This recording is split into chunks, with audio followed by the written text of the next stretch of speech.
Les algorithms. The world is getting crazier. People are acting more and more insane. The end of the world is tomorrow. Tomorrow.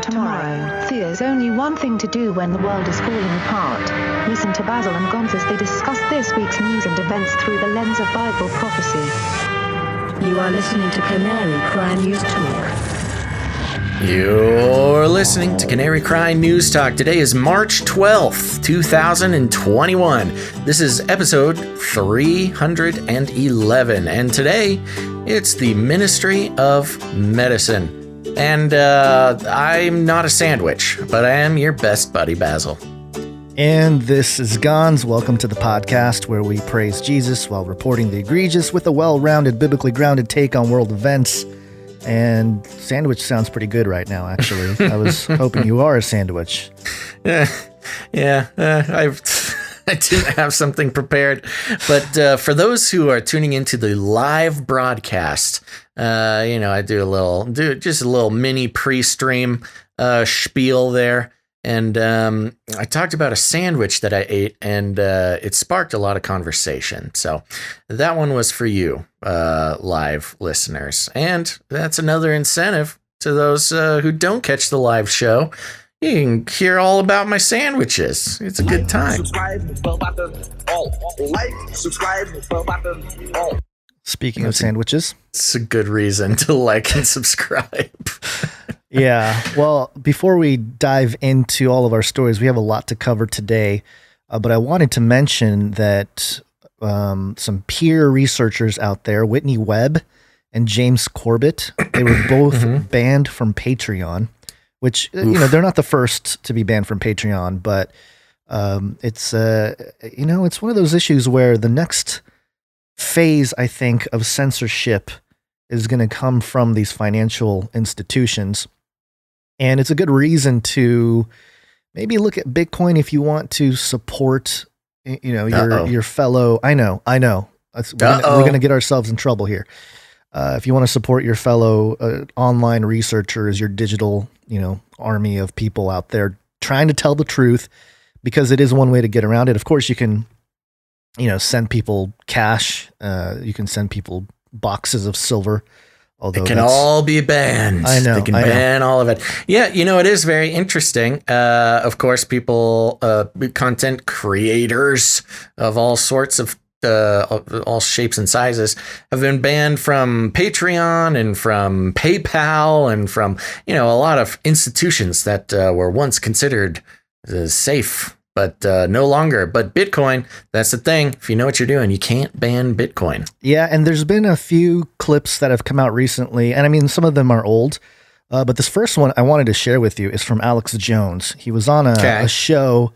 I actually don't even know the name of the show. He's a comedian, stand-up guy, but Alex Jones is on there. He's talking about how he was given Bitcoin by Max Kaiser about 10 years ago. I bleeped out all of the bad words. There's a lot of bad words. Wow. I think there's some drinking happening. I don't know. I don't know what the situation is. You put in some real production value. I did there. because I want, because I want people, especially if you're younger, to hear some of this stuff. And I get it. You understand, young listeners, that people use bad words. But yeah, they're on the internet. Yeah, they're on the internet, so I'm sure that they know about it. But maybe you haven't heard this or seen this. This is Alex Jones on the show talking about his receiving Bitcoin from Max Kaiser. North of London, wherever that town was, like 10 years ago. Right. And Max Kaiser comes to me and he says, I have 10,000 Bitcoins for you. This is the future. It'll be the new global currency. He's on record. And I'm like drinking wine and eating a steak at night. And I go, okay, great. I lost the laptop. He put the 10,000 on it. Today, what's 10,000 Bitcoins worth? A lot. Yeah. 10,000 times 50. 5 million? 50, 500,000? Mm-hmm. $510 million. Yeah. $510 million. You idiot. Find that laptop. In fact, slap me in the face. Get up and slap me. And I'll do it right now. I'm going to kick your ass. Yes. If you don't slap me, I'm going to slap. If you don't fucking slap me for real, I'm going to beat your ass. Slap him. I missed one. You missed one, I know, Gonz. sorry. Yeah! Give him again. Yeah! I deserve What is this? Why I are we swear listening to God, this? This is real. I didn't know Kaiser was like hooked up with Putin and the fucking Easter Bunny. Okay, because did you not notice that Alex Jones received 10,000 Bitcoin 10 years ago from Max Kaiser and he lost the laptop?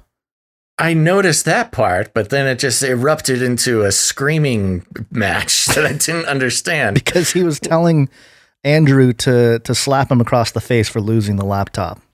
Yeah. Okay. Okay. Well, first off, okay, the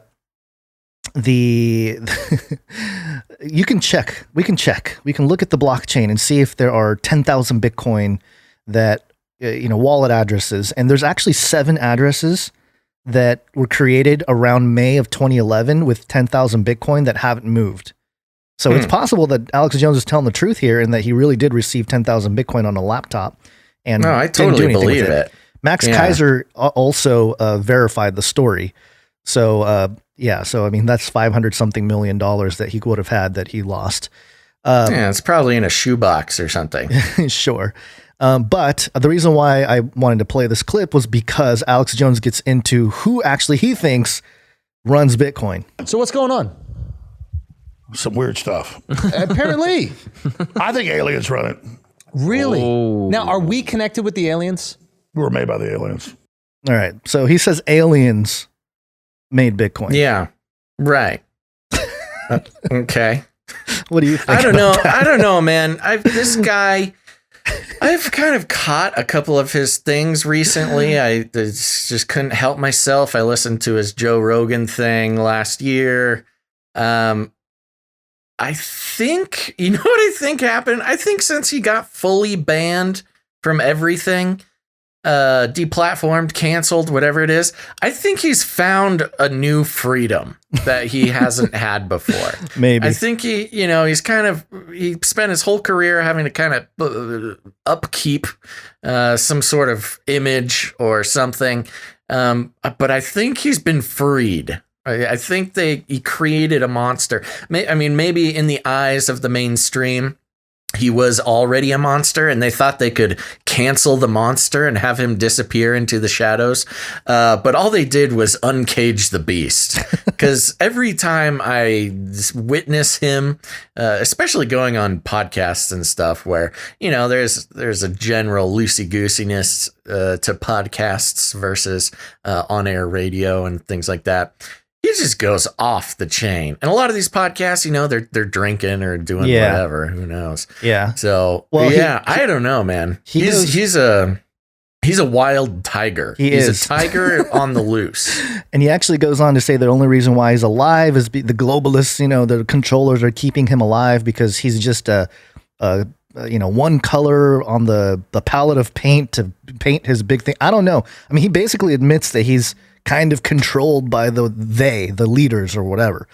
So, yeah, he says all sorts of crazy stuff. I know, that's what nuts. I mean. I think he's. I believe the Bitcoin thing because that's not that weird. Like I know personally people who have had similar experiences to him with the Bitcoin thing. Yeah, not quite 10,000, but they had 100 or a couple hundred Bitcoin and they just lost it on a flash drive or something. That's not that crazy of a story. But yeah, you hear Alex Jones just really let loose on a podcast. He starts talking about how we evolved from aliens or we're an experiment and how. Well, you missed the end of the clip is when he actually said that, he didn't know Max Kaiser was connected to Putin and Russia and Soros. He mentioned Soros in there. And that's another thing I wanted to touch on by a guy named Dan Pena because he admits the same thing. But before I do, remember how I had slipped on a banana peel? And the question was, you were like, hey, who was behind that? It's possible that it was the Mossad. It's like you slip on a banana peel. Mossad did it. Yeah, it's like I'm sorry, Mossad wasn't there. Yeah, Alex Jones says Mossad did it. That tracks. Okay, I can't argue with him there. That's so funny. It's funny because he's obviously making a sort of a statement, a comical statement about blaming everything on Mossad there. Right. He is like the master of blaming everything on Mossad. Yeah, kind of. But then he jokes about it. You know, he didn't used to. Before he was banned, he never did. But now he does. Well, that's what I'm saying. Before the tiger was let out of the cage, you know, it was according to Alex Jones, everything was Mossad. Right. And now that he's running free, I don't know. He seems like he's having a better time in life now, which, hey, good for you, buddy. He looks like he put on a few pounds too. But, you know, part of it too. What are you going to do? We have to keep in we mind. We all put on a few pounds. I know. We have to keep in mind. Pure lean muscle mass. Okay. How's that going, by the way? Your little. It's going good. I need to buy. I'm starting to grow out of my shirts. Oh, excellent. Yeah. No, I wanted to mention that. I lost my train of thought now because your swollenness distracted me. It's just so swole. I distracted. I was going to say that, from our worldview here on this podcast, we consider the Ephesians chapter 6, we wrestle not against flesh and blood. And so it's entirely possible that Mossad, which is the Israeli intelligence, along with the CIA, the Vatican, there's different puppets that these spiritual entities can use to carry out their satanic purpose there. So, maybe they ended that realm or that, part of the plan, the agenda, and Alex Jones was no longer necessary. And so they made an example of him in a way, and then now he's free and he can talk about Mossad and whatever. But it is interesting that quickly, he's just evolving to sort of a new. I think the landscape, the media landscape is like new now. Yeah. In order to get away with talking about a lot of the stuff, I don't know. You kind of need to talk about it in a tongue-in-cheek way. Sometimes you need to take it a little lighter. Yeah. I don't know. I can't think of any examples of anybody doing this, but it seems to be those who, put a certain spin and lightheartedness to it tend to be able to stay on the air. I just can't think of any examples, but you know what I'm talking about. Right. Well, there is some news today regarding Bitcoin. Lawmaker signs petition calling for legal changes that would allow France's central bank to buy Bitcoin. And so far, they've received 322 signatures. 322, skull and bones. Kind of interesting there. Oh, to allow France's central bank to buy Bitcoin. Yeah. Interesting. Yeah. So oh my gosh. It's pretty crazy what's happening. Wow. Buy. Yeah. It's very interesting. That's not financial advice. No. But you got something else? Because I got one more little section here about the Bitcoin and then we can get into it. I'm just fighting this sandwich. Keep going. Okay. Well, there's another guy named Dan Pena who is famous after 2017, the crash from $19,000 of Bitcoin. He said I'll just play it. We got some bitch in there, I can tell. He's not nice to us. It's a Bitcoiners. Shows you the stupidity. And I know who's behind Bitcoin. And it ain't some fucking Japanese guy in a cave. I know the guy. And when that comes out, you heard it here first. Bitcoin is going to zero. Zero. When it comes out, zero. All right, so okay. So do you know? So he actually said who it was a couple years later. Do you want to see it? Yeah. Okay. Well, I was not aware of this. He's in this video. He is wearing this must have been Christmas time. He's wearing a shirt, like a reindeer shirt that lights up. Very fancy. But ugly sweater thing. Yeah. Here's what he says. You know who's behind Bitcoin? Putin. It's a Ruski conspiracy to fuck up the American economy and the world. It's a long-range plan he started 7-8 years ago. He's going to see the demise of the Western financial world while he's still the head of Russia. He's going to live. He's going to be there long enough, and he's already hacked into the brains of all the morons. You. So he's telling people that have Putin made Bitcoin. Yeah, he made Bitcoin. That's sure. I think he's given him way too much credit. Number one. I think a lot of people give Putin way too much credit, but okay. Number two, he says he started this plan 7-8 years ago, which I don't know when this was, but in timeline wise, he had to have said this like 5 years ago for it to make sense. Right. Second of all, no, Bitcoin isn't going to destroy the Western economy. You know, the Western economy was on its downfall since, well, a while, but 1971. Some of the biggest in earnest. Bitcoin holders are Russians. That's true. Yeah, and there was an IP address that connects to Russia very early on in Bitcoin, but of course, you know, people can use different proxies. Everything goes through Russia. Russian if you're servers, a hacker, you always use proxies in Russia. Right.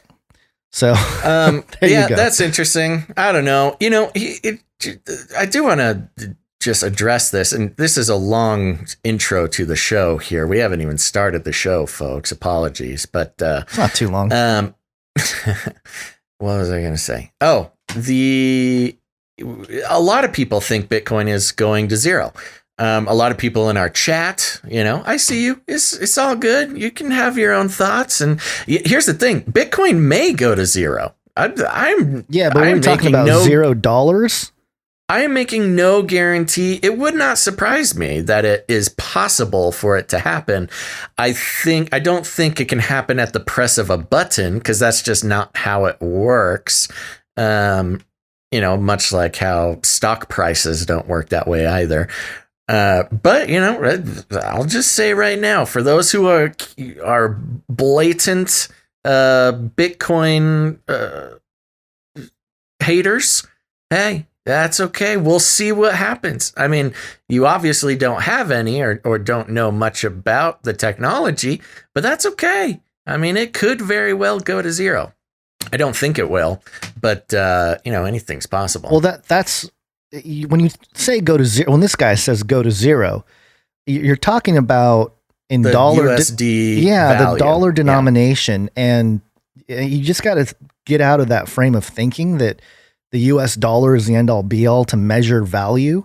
Because if you look at a dollar chart, it's lost 95% of its purchasing power. That's why a candy bar is $3 now, and it was 5 cents 100 years ago. It's not because a candy bar is worth more. That's why I say when people think that it's going to zero fiat, it's going to be worth zero fiat currency. It is possible, but it's not possible in the way you think. It just shows like a lack of understanding of the technology, and that's okay. Not everybody has the time or the energy to actually understand blockchain and how that stuff works. And also the philosophy of, you know, most Bitcoiners, true Bitcoin people, they don't care if it's worth any USD. It's not about, you know, comparing it to an imaginary fiat currency that is controlled, and the value could go down with the press of a button. That's the whole point of a centralized currency, is it's controlled by our central banking system, the Federal Reserve and the government and things like that. Whereas Bitcoin, there is no button. There is no central control, not just on like a marketing level. They're just the technology does not exist a central command center for Bitcoin. Right. But anyways, that's all boring. Nobody cares. Yeah, and I see people in the chat bring up SHA-256, the encryption methodology, which, by the way, yes, the NSA created or had a breakthrough with SHA-256. And it is the encryption used in Bitcoin, but also your web browser uses SHA-256, and all kinds of stuff uses SHA-256. Most good encryption was created by the government. That doesn't mean that it can be broken. That's another kind of misunderstanding of encryption. Just because somebody invents an encryption, that doesn't mean that they have a magic button that can undo encryption. We're going to move on here, but the only reason why I brought it up was because some of these clips I just thought was fun, but also because right now, if you want to support people like Whitney Webb, James Corbett, and others, Gab, and we'll come around to Gab a little later, Bitcoin is a way to do it. If you want to support content creators and people that are doing things on the internet that are being censored, if you can't, I mean, the guy from Gab, Andrew Torba, he can't use PayPal. He's been shut out of 5 banks. Yeah. But Bitcoin, because it's censorship resistant, currently it is something that you can use to give him value back to somebody that's trying to do something. That's the only reason why I bring it up. It may change in the future. Who knows? But, you know, I have this thesis I'm going to lay out in Age of Deceit 4, that there's going to be kind of this golden era of decentralization on the internet and tokenization, and then there's going to be a great merge that happens at the end again, that kind of fulfills the Daniel 7, Revelation 13 thing. So, it ebbs and flows, but just to call it, it's going to zero, it's bad. Well, it's just a medium of exchange. What you use it for is more important than the actual thing itself. But in any case, are you ready for a Flippy update? Let's start the show. Flippy update. Do you want fries with that? Okay, the moment you've all been waiting for. It's the Flippy update, folks. And those who are new to the show, let me tell you that Flippy is the colloquial name for the disembodied robot arms that are taking our jobs, enslaving our children, and flirting with our spouses. We use talking about Flippy to explore all the new and exciting ways that robots and AI are taking over the world, and there's nothing we can do about it. Today, I'm taking a story from Forbes.com, so you know it's legit. The headline is, "This AI robot will paint a canvas at South by Southwest 2021." Now, before we get started, I know we've talked about painting Flippy. We've seen AI Flippy or artist Flippy work before, but this is something else. Let's keep going. The article reads, "At the upcoming digital South by Southwest, March 16th through 20th, 2021 in Austin, Texas, a nonprofit project out of the University of Tokyo, Japan, will show an artificial intelligence-based AI robot that creates fine art paintings." Quick point, Gons. With all the trouble that the Olympics are having, I imagine that a lot of Japan-based robotics companies are looking for other venues to showcase their robots that they were hoping to do at the Olympics. Yeah. So I think we'll be seeing a lot more of these things popping up. The AI painting project merges creativity with machines that gives robots the power to create art with a paintbrush on a traditional canvas. The painting robot will be showcased virtually at South by Southwest 2021 as part of the Todai 2 Texas showcase. According to Jaimin Pan, the project leader of the Suzuv startup team working on the AI robot project, says the robot's entire concept sits at the crossroads of AI, Internet of Things, robotics, and art. Quote, "The project aims to develop an independent creative entity to augment human creativity," said Pan. Pan says that what sets this robot apart from other artistically inclined robots is that it works with concepts with a set of values it turns to for guidance, instead of generating paintings, images from existing ones. Quote, "AI and robots will not replace human imagination, but will inspire and expand our creativity to a new form that is different from humans," said Pan. Quote, "Notice that real quick. It'll expand our creativity to a new form that is different from humans."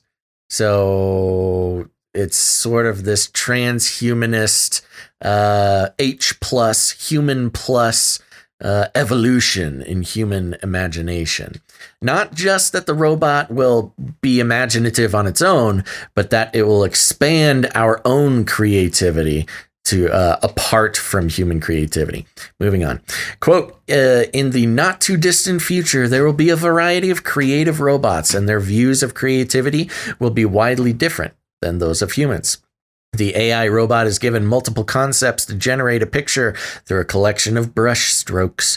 The image is based on the criteria that is most like the concept image, and the robot arm uses a paintbrush and other colors to create its work of art." Yes, we know a painting works. Thank you, Forbes.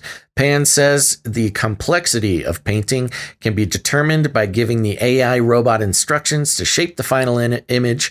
Quote, "For instance, if we limit the robot to using just 30 brush strokes, it will create a more abstract piece of art versus 300 brush strokes, which would produce a more lifelike painting." Yamaha is a collaborator and supporter of the AI robot project. I love that. Good old Yamaha. You know, if you ever need a trumpet, a motorcycle, or a robot, Yamaha is your company. So a couple things to note here. Of course, we've seen painting robots before, but this is being showcased at South by Southwest. And for those who might need a review, as far as cultural centers or cultural progression or influence, influence building, trend setting, South by Southwest is on par with Burning Man. And of course, if you followed our work with Carl Teichrieb and his work on, what's the word? Not expansionary events, but transformative events, and studying Burning Man and our episodes on Burning Man. South by Southwest is very similar in the transformative nature, not just to individuals who attend, but the intention to transform society. That then gets exported to mainstream society. So things that first show up that are kind of weird and you would never see before that show up in South by Southwest are immediately exported to the mainstream, much like Burning Man. And so this is a big step for Flippy and for robot arms of all shapes and sizes. And I think this is a tipping point. We've been following specifically Flippy, the robot arms. But in general, I think at this point, we're hitting a tipping point now that we've been building up to for a few years, Gons. Yeah, there's a little video here that shows the AI Flippy moving, and it kind of has a conceptual moment where it shows how certain things are painted. The AI sort of thinking through what it is. And so you got a kimono, volcano, you have prison, mask, monarch, hot dog. Oh. Yeah, maze, scooter, swing, and cornet. I just thought it was an interesting choice of items, prison, mask, monarch. Come on, what the hot dog? The whole pedo gate stuff. Flippy would just paint a picture of Prince Andrew at that point. Very good. Okay, so there you go. That's Flippy. I'm just calling it here. I think this is the moment of a tipping point where robotic arms will be a mainstream thing. Once again, Gons, things that we talk about on this show for years suddenly become cultural standards. Yes, a cultural high watermark. Yep. Well, let's keep moving here. We got a bunch of stuff to go over. First off with the politic. It's Latin for many. Tick. Now suck your blood. Politics. I touched inappropriately. That's right. Cuomo. Did. Cuomo. WashingtonExaminer.com exclusive. Cuomo created disabled group home death traps, whistleblower says. Oh my gosh. Yeah, it's worse than you'd think. New York Governor Andrew Cuomo's nursing home death traps have silent partners, a network of some 7,000 group homes where thousands of disabled COVID-19 positive residents languished with little foresight or intervention by the state, a whistleblower has told the Washington Examiner. Some 552 developmentally disabled individuals died from COVID-19 in the past year, living in small residential group homes, while an additional 6,382 residents and workers were infected, according to the New York State Office for People with Developmental Disabilities. No comprehensive protocol existed to combat the disease, as infected individuals were purposely mixed with clean households, said care worker Jeff Mansour. Quote, in one case, an individual shared a room in a medically frail facility with another individual. One had medically frail. Yeah. Interesting. Yeah. One had COVID and the other did not. The only thing separating them was a cloth privacy screen, Mansour said. Quote, I have been complaining about this COVID situation for a year, along with some other things. I believe the dysfunction goes all the way to the top, to Cuomo. Cuomo is currently facing a raft of sexual harassment allegations, is also under increased pressure to resign over a nursing home scandal that claimed the lives of 15,000 patients due to policy forcing sick individuals back in clean homes. An initial report said only 6,432 people had died. And it kind of goes on here, but yeah, more just dirt on Cuomo is nothing good. Yeah. Well, this was especially interesting because it has such an air of Hitlerdom. Yeah. I mean, it kind of had a eugenics vibe. Definitely eugenics vibe. specifically focused on developmentally challenged people. Yeah. Which is like, yeah, put them, speaking as Cuomo. I mean, he's like, yeah, put them all together and yeah, just drape a sheet between them. That should be fine. Yeah, that'll do. Yeah. Yeah, this is He's sick, man. He's a sick man. Yeah, he needs to just go home. I mean, he really is. I know. Like, you just look at the choices that he's made, not just the choices, which are literally homicidal in many cases, not to mention his sexual misconduct, but his thirst for fame and his, his weird on-air back and forths with his brother. I don't know, man. Something's wrong with that guy. Yeah, well, clearly there's something up. And of course, the winner of the Academy Awards, that makes it extra weird that a politician would win that award, number one. Yeah. And number two, what do they have on this guy? I'm talking about his Emmy. Or his Emmy, yeah. Isn't that an Academy Award? An Emmy? No. No? No, you're talking about the Oscars. That's for Oscars. Movies. Emmys for TV. Okay. But just to clarify, and I don't need to ramble on about it, but just to clarify, in the past, I'm like, wow, this is a bad politician making bad choices. But now you put everything together, I'm like, no, there's something seriously wrong with this guy. Well, any objective, like for real wrong, not just making bad choices. No, I mean, I'm yeah, for sure. Any objective society would look at his actions and be like, wow, totalitarian leader, power grabbing, psychotic person. So yeah, hopefully the people of New York are able to get rid of him just as much as we out here in California are looking to get rid of Newsom science. Yeah. Moving on. You want this next one? It's from Portland. Let me take a look. What do we got? Oh yeah, good old Portland. You know, that's the thing. When Portland can't stand not being in the spotlight. This is coming from Newsweek.com. The headline is Portland protesters smash courthouse doors, set fire to U.S. flag. You might be thinking, this is an old story. This came out last March. Couldn't possibly be from today. Well, sorry to break it to you, because skirmishes broke out in Portland on Thursday after protesters set fire, smashed windows, and daubed the federal courthouse with spray paint. That is a weird word to use, but okay. Photos and videos shared on Twitter showed a U.S. flag burning. Police said an officer was punched in the face, and later tear gas was used to disperse the crowds. Got some nice videos there, reminiscent of 2020. Windows at the courthouse were smashed, and plywood hoardings surrounding the building were damaged during the demonstration. The protests came just days after a metal security fence that had surrounded the building for more than 8 months was removed. Oh, I'm seeing a connection here, but let's keep moving. Portland has seen widespread protests since last year, largely against racial inequality and police brutality.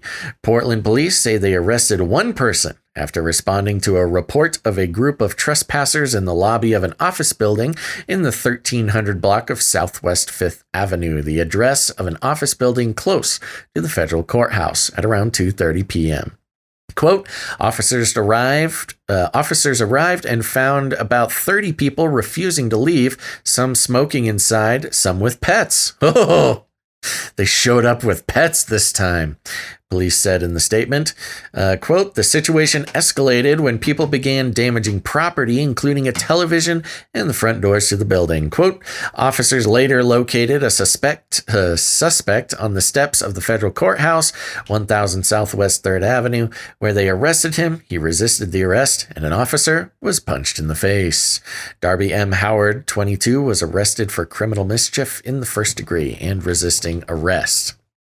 Portland police say they were aware of additional protests planned for Friday and this weekend.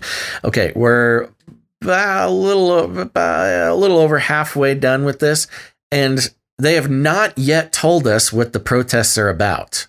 Usually they put the protests at the top. They mentioned the racial justice stuff, but that was in the context. They said, last year there were racial justice protests. So far, no explanation. Let's keep going. Elsewhere, a security guard at a Chase Bank in downtown Portland reportedly pulled a gun on protesters after they appeared to try to enter the building. It was not immediately clear who was responsible for the violent skirmishes on Thursday. A group of about 50 to 60 people who were seen near the courthouse and in a park opposite were dressed in black, reports said. Earlier, dozens of people marched through downtown Portland in a rally, apparently in support of indigenous people. Okay, so far there's this is earlier. This is not the riot. Still no explanation for the riot.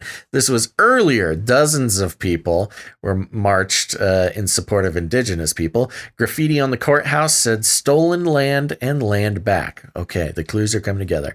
Others held signs with slogans such as "Protect the land" and "America." End America. Okay, that's different.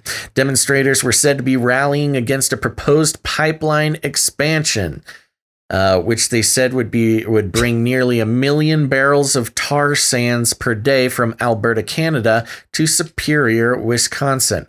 Opponents say Line 3 would violate the treaty rights of Anishinaabe peoples and nations in its path, with wild rice, which is a centerpiece of Anishinaabe culture, said to be growing in areas the pipeline will cross. Almost done.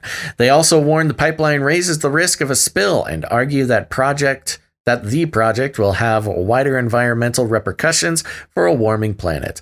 In December, building work on the pipeline started in Minnesota after state regulators approved the final permit for the $2.6 billion project, despite legal challenges from activists and indigenous people. The Red Lake and White Earth bands of Chippewa tribe also tried to halt the work, arguing an influx of construction workers would raise the risk of COVID-19 outbreak. Oh, that's a new angle for residents living along the route. So there you go. What does Portland hipsters have to do with a pipeline in Wisconsin? Only God knows. The end of America. Sure come on, didn't you understand? End America. Yeah, there you go. I think Portland just was feeling restless. And they just had so much fun last summer, and the weather's starting to get warm. They're just getting restless over there. Yeah. I hope they were all wearing masks, Gons. Oh, yeah. The tweet here that shows the video, it looks, number one, very staged, but very ritualistic, the way the American flag is burning. Oh, yeah. Pretty symbolic, I think, of what they're doing to this country, regardless. But, yeah, I mean, any excuse to burn an American flag, eh? That's Portland. Seriously, it's like that's really. Well, I think you're not. It's funny, but I don't think you're very far off. No, I really literally don't think it's any excuse that they can have to get rowdy and burn a flag. I literally think that's it. And I mean, what does a courthouse in Portland have to do with a pipeline in Wisconsin? Right, and it's so far away. And Newsweek highlighting the fact, it's almost like they had people in there like, hey, why don't we stir this thing up a little bit for a story? Right. Well, and that's another good point, which is it is a media machine. Mm-hmm. And notice no mention of like Antifa or anything. No. And look, I'm not saying that Antifa was involved. I'm not even suggesting it, but it was a funny line where it said, oh, and they saw some people in a park dressed in black. Dun, dun, dun. And immediately you think Antifa. Yeah. Oh, yeah. Well, I have a black hat and I'm currently wearing a black shirt. I must be. There you go. Gonza's Antifa. Yeah. Oh, boy. Please don't clip that. All right. Well, moving on. That's here. a good opening for the show. I guess. I mean, I'll mark it. We'll see. If, I think we found it. Well, we'll see. You might say some other things that are pretty wild. Okay. Moving on here. Aliens. This is from the Washington Examiner again. U.S. moles moving migrant children to Silicon Valley NASA airfield as border facilities fill to capacity. And moles? Huh? Moles? Moles? Moles? Is that what you said? No. Moles. What are you talking? No. Oh, do you want me to read? Mulls. I'm Mulls. sorry. I'm reading it now. I was not Mulls. Mulls. Okay, I was imagining like mole people moving migrant children through caves and tunnels, smuggling them into Silicon Valley. Well, I mean, it's pretty These close. new tropics are popping off today. Apparently. I mean, it's not too far off, I must admit, because it says here that U.S. authorities are considering moving migrant children to a NASA airfield in California's Silicon Valley as border facilities fill to capacity amid an unprecedented surge. Officials have reported eyed property in Moffett Field, California, the home of a NASA airstrip and laboratory, which is nestled in the Golden State's tech hub approximately 11 miles from Apple's headquarters. The federal land... I love this. Okay. I love it. This is going to confront white Californian liberals are going to be confronted face to face with the with the Biden legacy of record-setting migrant children being stuck in containers in Texas. Now they're going to come face to face in their own community with it. I'm going to love to see the reaction to this. Mm-hmm. Either that or it's really bad news because they're going to experiment on these poor children.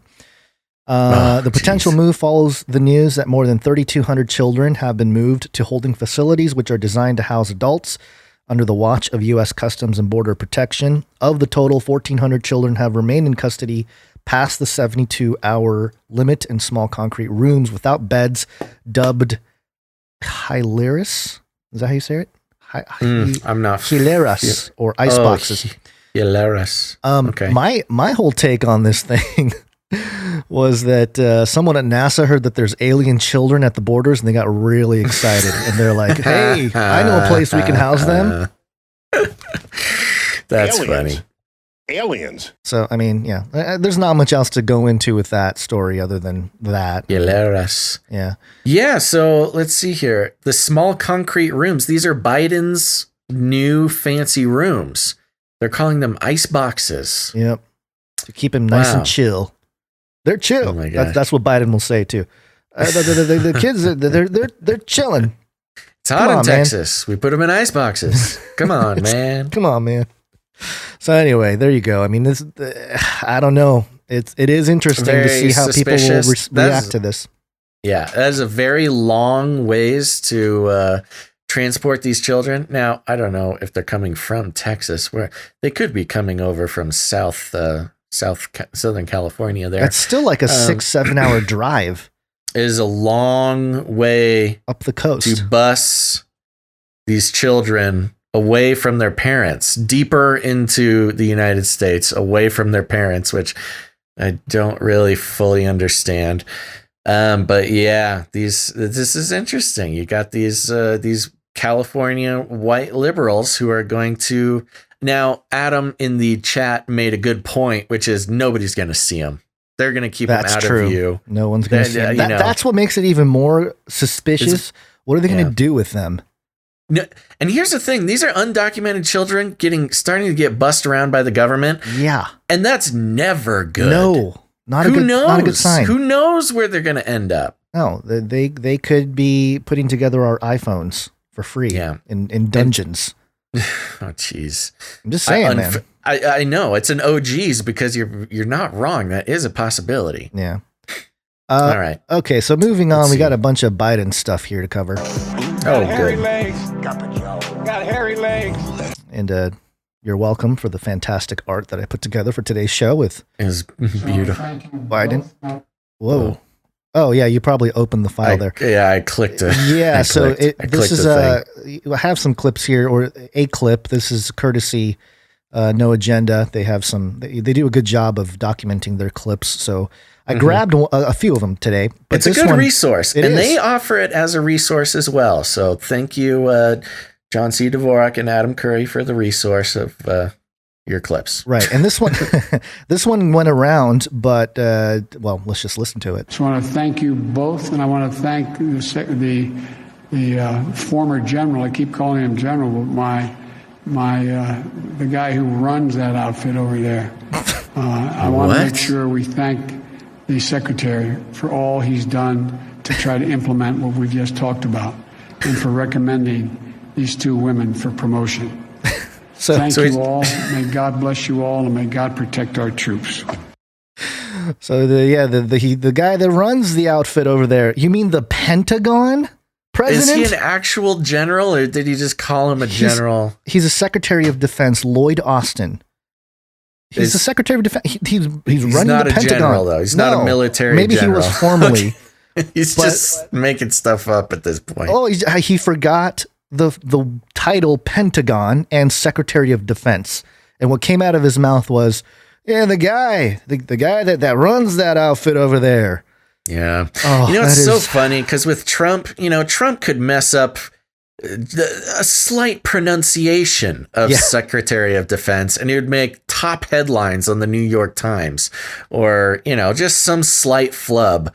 But Biden literally has no idea what's going on. Oh, I feel it is sort of an elder abuse situation there. I mean, he's got to be like, I'm tired, but they're like, Joe, got to get up and speak, which is what he did over the last story. Well, last night, and they're jacking him up with I'm sure President meth.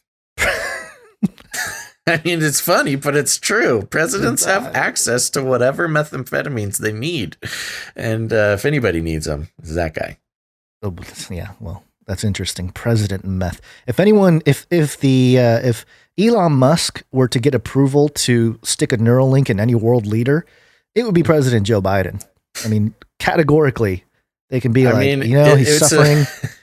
It fits in with the roadmap because you're only allowed to give cybernetic implants to medical cases. Right. They need People to be a medical case. Yeah, very much so. We're just going to throw that out there as a possibility, and lo and behold, 10 years from now, we're going to find out that Joe, who's still alive then, is going to tell everybody. Against all odds.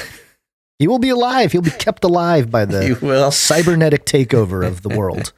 He'll be part of the beast. In defiance of God and all that is holy, he will still be living.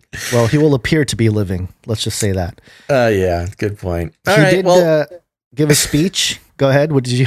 I was gonna move into the speech. Okay, this is Biden talking about masks and Asians. Too often, we've turned against one another. A mask, the easiest thing to do to save lives. Sometimes it divides us. What? States pitted against one another instead of working with each other. Vicious hate crimes against Asian Americans who've been attacked, harassed, blamed, and scapegoated. At this very moment, so many of them are fellow Americans. They're on the front lines of this pandemic trying to save lives. And still, they're forced to live in fear for their lives just walking down streets in America. It's wrong, it's un-American, and it must stop. Okay. What? Did I have a slight stroke in the beginning of that, or did the first half it was just like a simulacra of speech? It wasn't. It was a seamless conversation about masks and Asian abuse. He just kind of slid into it, and he was trying to say masks are safe, but also divides us. And because of that, we're beating up Asians? I go, what are you trying to say, buddy? I know. I hate to drag this out, but I need to hear it again. Okay. I'm so confused. All right. Mask and Asians, One more time. Okay. All right. And also, listen to when he repeats words. It sounds so disingenuous. Too often, we've turned against one another. A mask, the easiest thing to do to save lives. Sometimes it divides us. States pitted against one another instead of working with each other. Vicious hate crimes against Asian Americans who've been attacked, harassed, blamed, and scapegoated. At this very moment, so many of them are fellow Americans. They're on the front lines of this pandemic trying to save lives. And still, they're forced to live in fear for their lives just walking down streets in America. I figured it out. It's okay. I figured out what's going on. It happens to us sometimes, Gons. And when I mention it, you'll know. I think the teleprompter guy had a copy paste problem. You know, 2 stills. Yeah, just like you know when you highlight something in a Word doc. That feature where you can kind of grab it and move it accidentally and slap it right in the middle of a different paragraph. Right. I think that's what happened. And, you know, Biden, he's just so good at reading the teleprompter, just went with it and pulled it off. Still. Yeah. And it's bad acting is what it's horrible acting. That comes off as so reminiscent of bad acting from some B movie from Sharknado or something. It's like a speech. It's like he's the president giving a speech about Sharknado. It's true. It really does feel like a bad sci-fi movie. Tornadoes filled with sharks. Sharks. It's so bad. Americans must band together to beat Sharknado. I don't know. Yeah. It's bad. He's a bad actor, and the teleprompter guy needs a break. The other thing I'll bring up here is I've noticed that Asian Americans have been the target of conversation. Obviously, there's been like the people beating up Asian Americans or whatever. And certainly there's like some clips of that going around and which whatnot. Is sus, as the kids would say. It's a sus situation. And a lot of it's coming from California. I really feel like they're setting up Asian Americans as the next sort of big racial whatever, the race wars. Which is interesting because the Asians, your proud people, in surrounding areas, they've been getting the short end of the stick for the past year or so. You're getting, as has been pointed out before, you're categorized as white people. You're left out of minority reports. Reports. Polling. You're left out of demographics. You're left out of stuff like that. You're no longer a person of color, apparently, according to some. Yeah, it's kind of according to a mainstream. We're geckos. Whenever it's convenient, whatever it's convenient, we will adapt. If it's math is racist, so you got that to deal with. Oh yeah, 2 + 2 is 5 now, so all Asians are going to be up in arms. So their whole thing is getting blown up. I don't know, man. It is weird. I would say it is an interesting setup for Asian Americans, and it could go either way. It's still really weird. I don't like it. I feel like this is going to lead to some kind of on the boots on the ground Chinese insurrection, like secret military type of thing. Eventually, I can see it going in that direction. Just going to throw that out there. Worried about the internment camps? Well, no, not really. But I mean, the opposite. Like you're going to get this because what's going to happen, especially in California, you're going to get this like, oh, Asians must band together and we must defend our right to be Asians in America and all this kind of stuff. Well, and that's the point. I mean, that is the playbook. That's the identity politics, Democrat-led playbook, which is, make a big deal about the separation of races and make them militant against one another. Yeah. I really think that's what they're trying to do. And California is ground zero for that stuff because there's a lot of Asians in California. So it makes sense to start it here, or maybe here and New York. But it's kind of troubling. But in any case, I don't like Biden bringing this up and comparing. Just somehow masks save us, but also divide us, but then don't beat up Asians. Like I don't know what that's going on with all that. It's white liberals, man. Yeah, I'm glad to be included in the conversation, though. I feel seen, Basil. I've been invisible all my life. Yeah. Okay, there's more here. More from Biden. I see you. Thank you. I appreciate that. Great. Here's more. This is the one that really got people irate. I need you. I need every American to do their part. And that's not hyperbole. I need you. I need you to get vaccinated when it's your turn and when you can find an opportunity. And to help your family, your friends, your neighbors get vaccinated as well. Because here's the point. If we do all this, If we do our part, if we do this together, by July the 4th, there's a good chance you and families and friends will be able to get together in your backyard or in your neighborhood and have a cookout or a barbecue and celebrate Independence Day. Please. That doesn't mean large events with lots of people together, but it does mean small groups will be able to get together. After this long, hard year, that will make this Independence Day something truly special, where we not only mark our independence as a nation, but we begin to mark our independence from this virus. Oh, jeez. But to get there, we can't let our guard down. This fight is far from over, as I told the woman in Pennsylvania. What's on his mind? It's far from over, as I told the woman in Pennsylvania. I'll tell you the truth. The woman in Pennsylvania. July 4th with your loved ones is the goal. For a goal, a lot can happen. What? Goal, a lot can happen. Okay, well, anyway. Oh my gosh, dude. I cannot take this guy anymore. This is out of control. Yeah, this is the kind of clip that makes me just go all, like neck deep into like Q plan. Let's do it. Bring Trump back. You know. No. He's just joking. Censors. I'm joking. He's folks. joking. He's joking. YouTube. Oh my gosh. The problem with this clip is it needed to be like 4 different clips. There's so many things.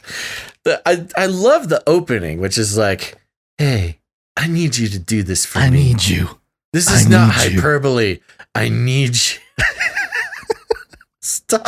Stop it. It's really creepy, especially creepy Harry Legs Biden saying it. An observant person in Twitch mentioned drunk Uncle Biden. It really is like a drunk Uncle Biden. It's like a creepy drunk uncle, which I wouldn't know about. I don't have any creepy drunk uncles, but from what I've heard, oh my God, you got to play it again. I'm sorry. I'm so sorry to elongate this, but this is too good. We also need to isolate I need you from Biden. Yeah, we will definitely do that. I need you. I need every American to do their part. And that's not hyperbole. I need you. I need you to get vaccinated when it's your turn and when you can find an opportunity. You complete me. Vaccinated. Okay. All right. And the throw. Okay, that's fine. I'm good. The throwing in of the 4th of July thing. Yeah. Is just such a spell to try to cast on the American people. You know, invoking July 4th, which of course at this point in time is really only celebrated by the right. You know, I mean, at least in the NLP linguistic manipulation spell that is hanging over America right now, invoking July 4th is a call to the quote unquote right. It's a call unto the patriots. It's specifically targeting those people because, oh Lordy, I can bet you anything that those, Portland protesters don't give one single care about July 4th. Getting together. Yeah. Yeah, exactly. I mean, they want to burn down America on July 4th. That would be their fireworks. So that's the other sick thing about this is I need you. Yes, you. I'm everybody's president. Even you, the right, the patriots. He's, maybe he's calling for extra big party. Not a large gathering. Not a large gathering, of course. But you can have a cookout, a barbecue. Again, invoking these like very overtly American traditions and fantasies that people want to get back to. I don't know. This guy is killing me. And that's not hyperbole, Gons. It's not hyperbole. This man is literally killing me. What was his little flub too? Something about order? Order, yeah. We began to mark our independence from this virus. But to get there, we can't let our guard down. This fight is far from order. This fight is far from order. This fight. Ooh, wow. This fight is far from order. Yeah. Maybe a little slip of the tongue there about stoking the chaos in America to keep the fight going is far from order. Wow. Yeah. Wow. Great clips, Gons. You know, we are generally not a clip show, but this does inspire me. Yeah. Okay. Well, should we move into some vaccine stuff? And it just keeps getting better. Yeah. Yeah. It keeps getting better here. Vaccine.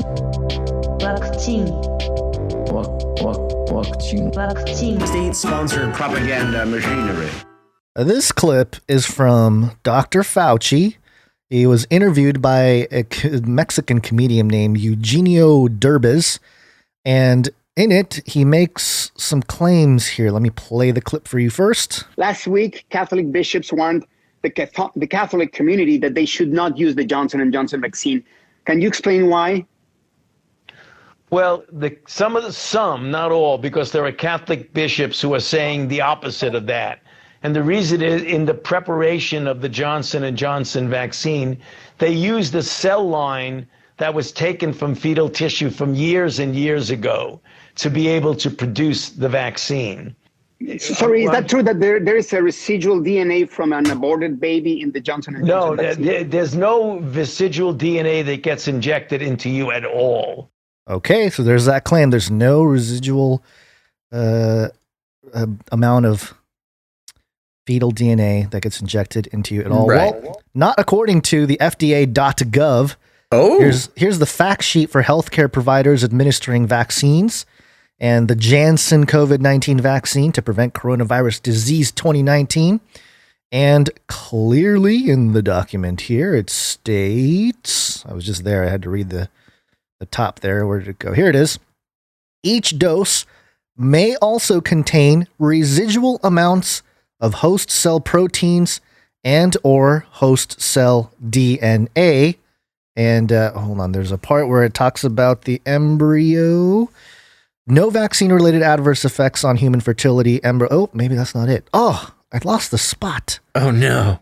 Oh, no. But yeah, I mean, basically, yeah. Well, he said no DNA, but there is DNA in there. Yeah. And fetal DNA. Hold on, let me see if I can find the aborted. No.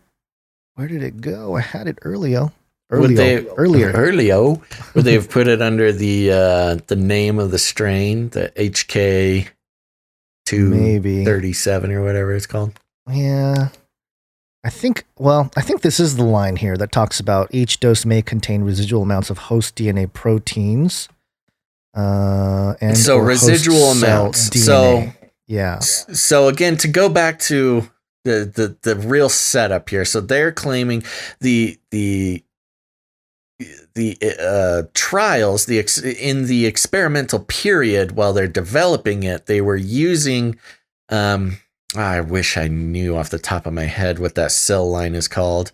It's called HK something, I think, where it's a cell line that originates from aborted fetuses in the 70s that they culture over and over and over. It's a long cell line that they use to test or to grow. It's some part within the vaccine creation process where it comes in contact with this line of cells that come from an aborted fetus in the 70s or 80s. There's a couple different lines.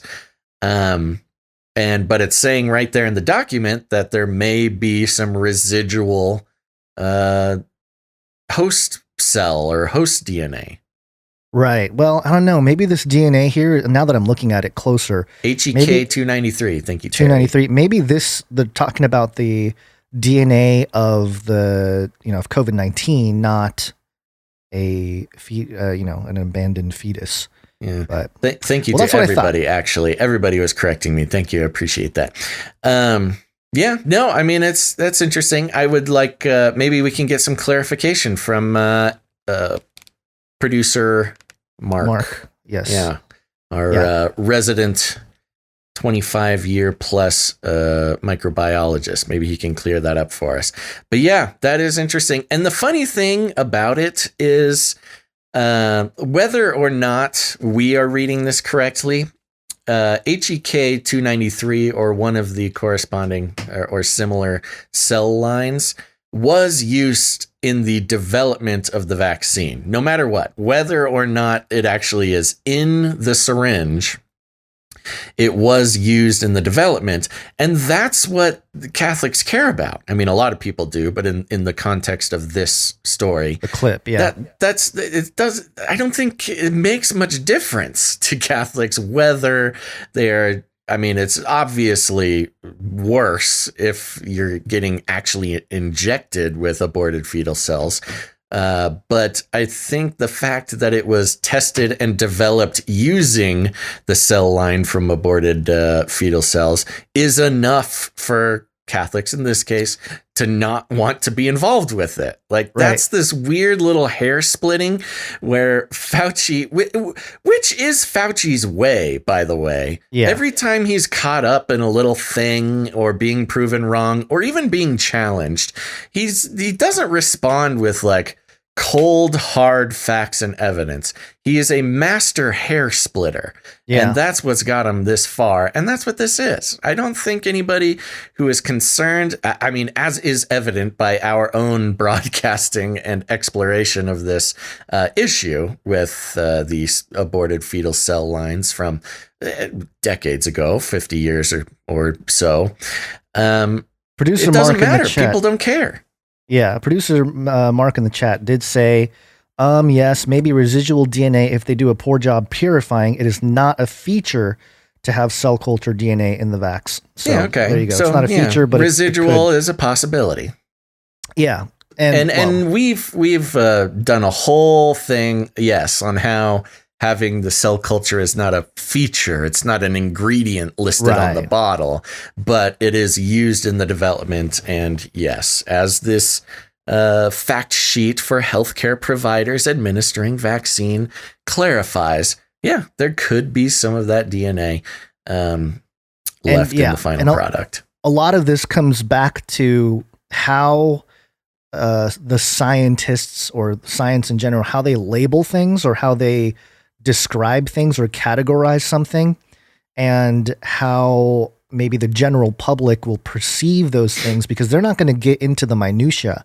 They're just going to see that, oh, wow, yeah, aborted fetal tissue was used to generate certain, certain proteins or certain tissues or whatever that was used to grow cultures and stuff like that. And that was the basis to form a vaccine. You don't need to know all the details. Maybe if you're in the weeds, it's not fetal DNA or whatever. But then, it's still in the end, people who feel that way, it doesn't matter. Right. It doesn't matter. I mean, if it's actually inside there or if it was used to create it, the concept is the same. That would be the idea being that the death of a child was needed as a sacrifice to create this vaccine. And I believe it is one aborted baby that they literally use from 30, 40 years ago. We've gone through the whole thing. And we've gone through it, yeah. It's a cell line from the 70s, back when there wasn't so much regulation around science and this type of thing. And that cell line is propagated and has been propagated. There's a few of them, I think. And the same cell lines, not the actual tissue, but propagations of that tissue, are used for all sorts of medical things. Now, I would be interested to know what else uses these cell lines, because I think they use it for a lot of different medications. And I don't know what it is, but I wonder what it would mean to people if they knew that, the insulin for your diabetes, if that had HEK 293 involved. To my understanding, a lot of the traditional vaccines have it, but I could be wrong. Maybe producer Mark could mention something in there, but let's move on for the sake of time here. There's a whole bunch of Pfizer stuff we need to cover here. Yeah. And oh my gosh, there's so many sound clips. I love it, but it keeps tricking me. Okay. Sorry. There's so we have This is Pfizer.com, and the headline of this little presser is Real-World Evidence Confirms High Effectiveness of Pfizer-BioNTech COVID-19 Vaccine and Profound Public Health Impact of Vaccination 1 year after Pandemic Declared. And as part of this, I do have another clip from No Agenda. Thank you, No Agenda. And this is a news report. See if you can catch, and they played this on No Agenda yesterday, but for the sake of people, probably don't listen to No Agenda, or if they did, we can do it again here.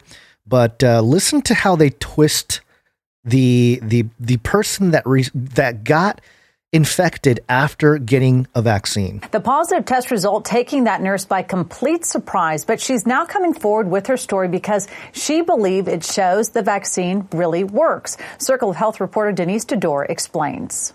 As soon as she could, registered nurse Lisa Blaze got in line to get the Pfizer vaccine. Vaccinations became available to us around the beginning of December, and I was vaccinated the first week they came out. By early January, she got her second dose, but 6 weeks later, she started feeling sick, tired, and congested. A COVID-19 test revealed she got the virus. I was very shocked. It's not 100%, as we know. It's 95% effective. Still, how could this happen? Lisa never stopped wearing PPE at work or masking outside her home. She got infected where she least expected it. I had a direct exposure from a close family member. Lisa was hesitant to share her experience because she was concerned about the comments anti-vaxxers might make, or that people who are vaccine hesitant might become more so. But doctors say what happened to Lisa is proof that the vaccine works. The fact that she was able to not need to go to the hospital, not become severely ill, truly is a testament to how good the vaccines do offer protection. Like 90% of the people who get COVID without a vaccine who don't have to go to the hospital. How ridiculous is that clip, though? It's ridiculous. It is crazy. You know what this is? Propaganda. Fauci logic. Oh, yes. It's the hair splitting. Science is truth. Science is truth. Yeah. It's the hair splitting. It's, it's take the thing that obviously challenges what you've been saying the whole time and just tell you why it's not a big deal for a reason that's just kind of wispy. And yeah, but the thing that is crazy about this clip and that lady at the end justifying and saying this proves the vaccine works is that she's the foundation here, that what she's basing it off of is, the fact that she got the virus and she didn't have to go to the hospital and didn't get really sick. And that's completely changing the goalpost. Yeah. It's like, it's sick. It is seriously like a mental disease almost to consider that as logical or objective. Yeah. It's not at all.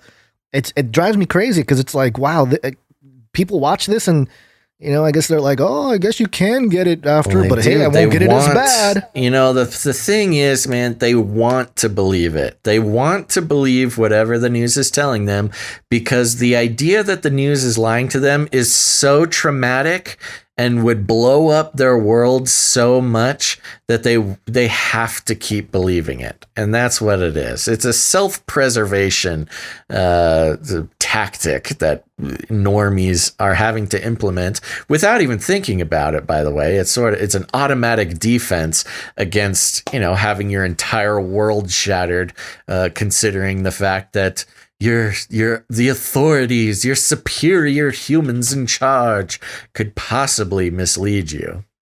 Yeah. That's what it is.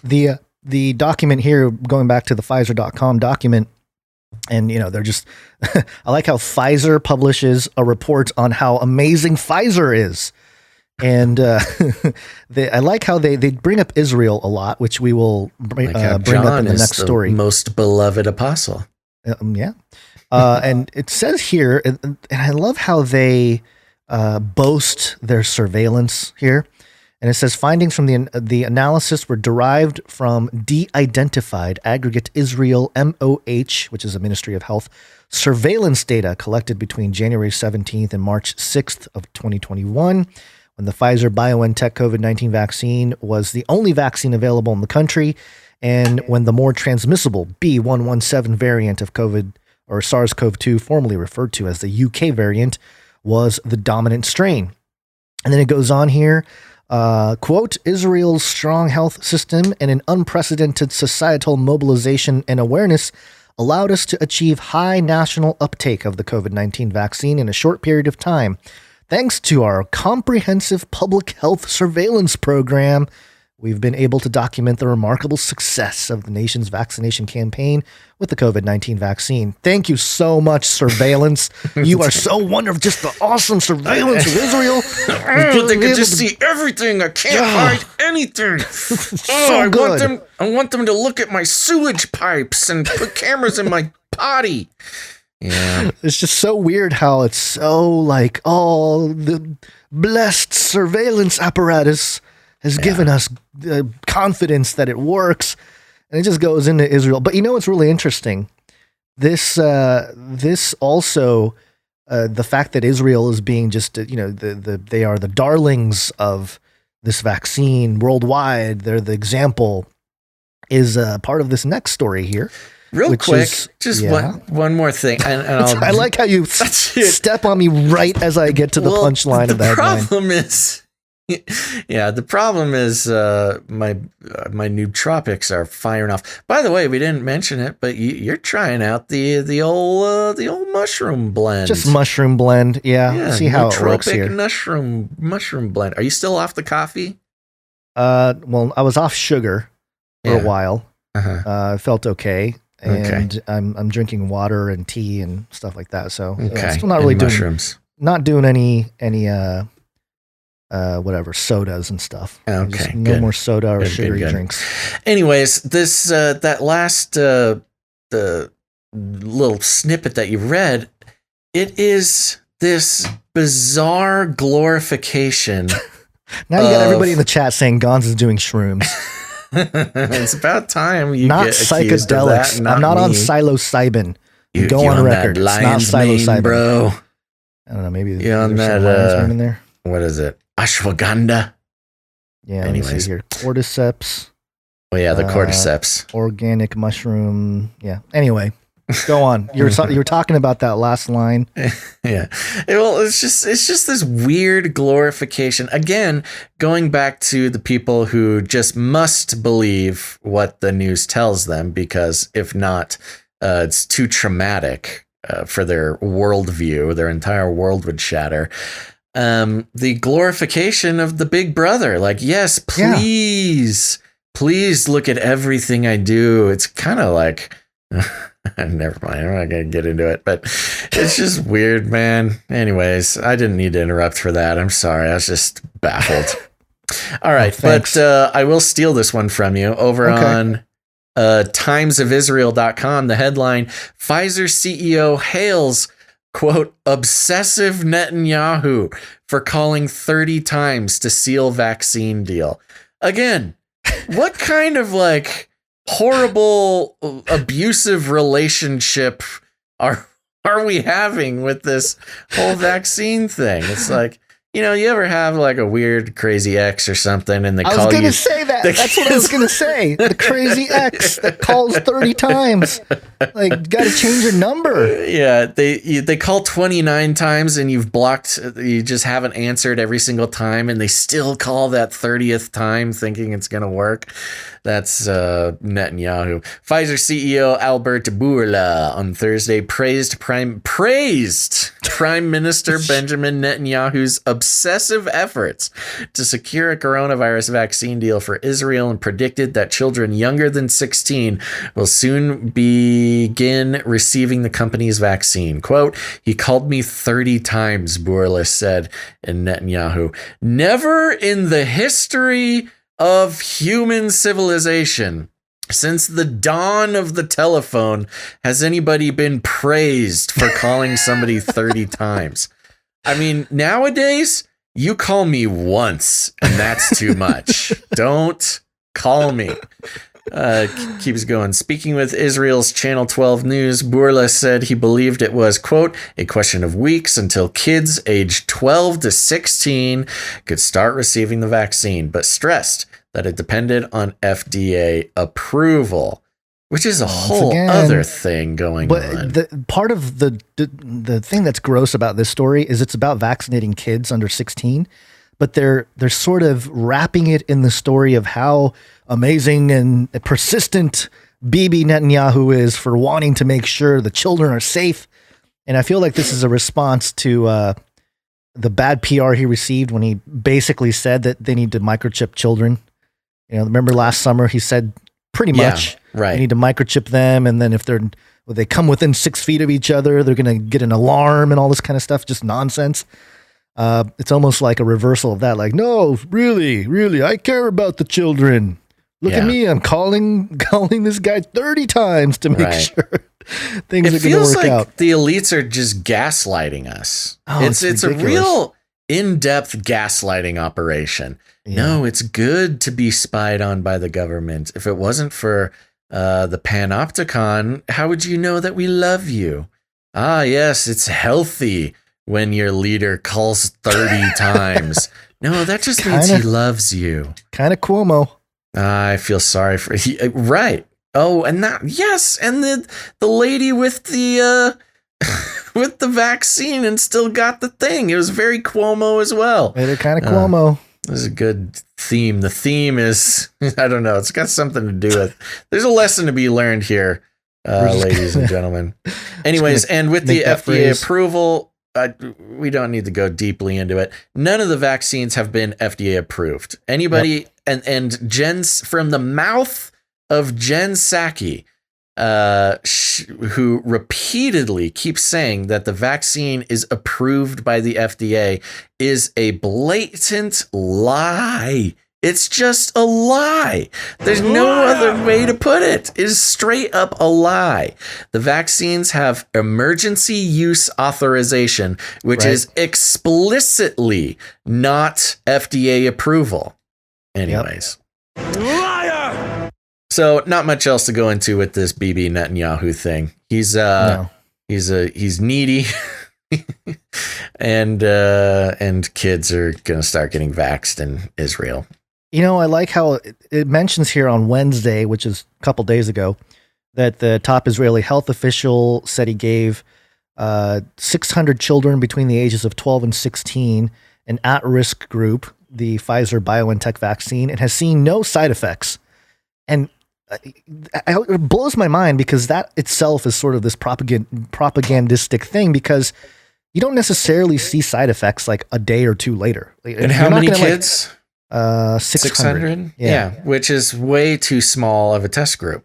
Well, not just that, but in general, you don't get jabbed and all of a sudden, I mean, it's not like that lady that passed out, you know, that remember the woman that got it and then passed out 20 minutes later.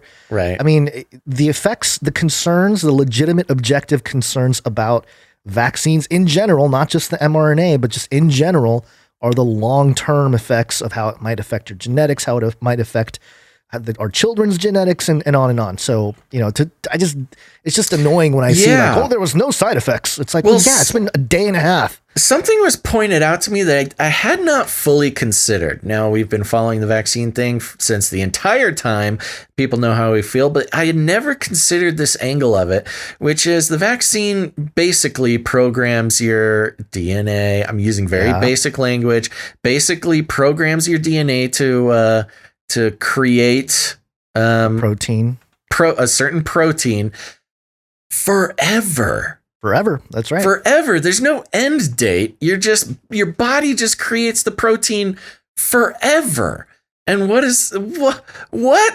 like, and there's no long-term study on this. Your body just forever is going to be making this protein. Well, I think that the human body has never made before. Yeah, I think maybe 10 episodes ago, maybe 20. I don't know. Just in the past episode, we have covered the guy who basically came out and said that the long-term effects could be that you know, if the children are born with this sort of genetic change there, that it might be even worse, that if the virus is seen, the body's going to be like, oh, that's nothing. Right. Yeah, no problem. And then they'll get even more sick, you know, from it. You're right, which is why it skipped animal testing. Because in previous coronavirus vaccines, you know, the cold, they've been trying to make a vaccine for the cold forever, which is a coronavirus. They used a very similar process. And when they did it on cats and ferrets, that's exactly what would happen. It would protect them for a second, for like a generation or less.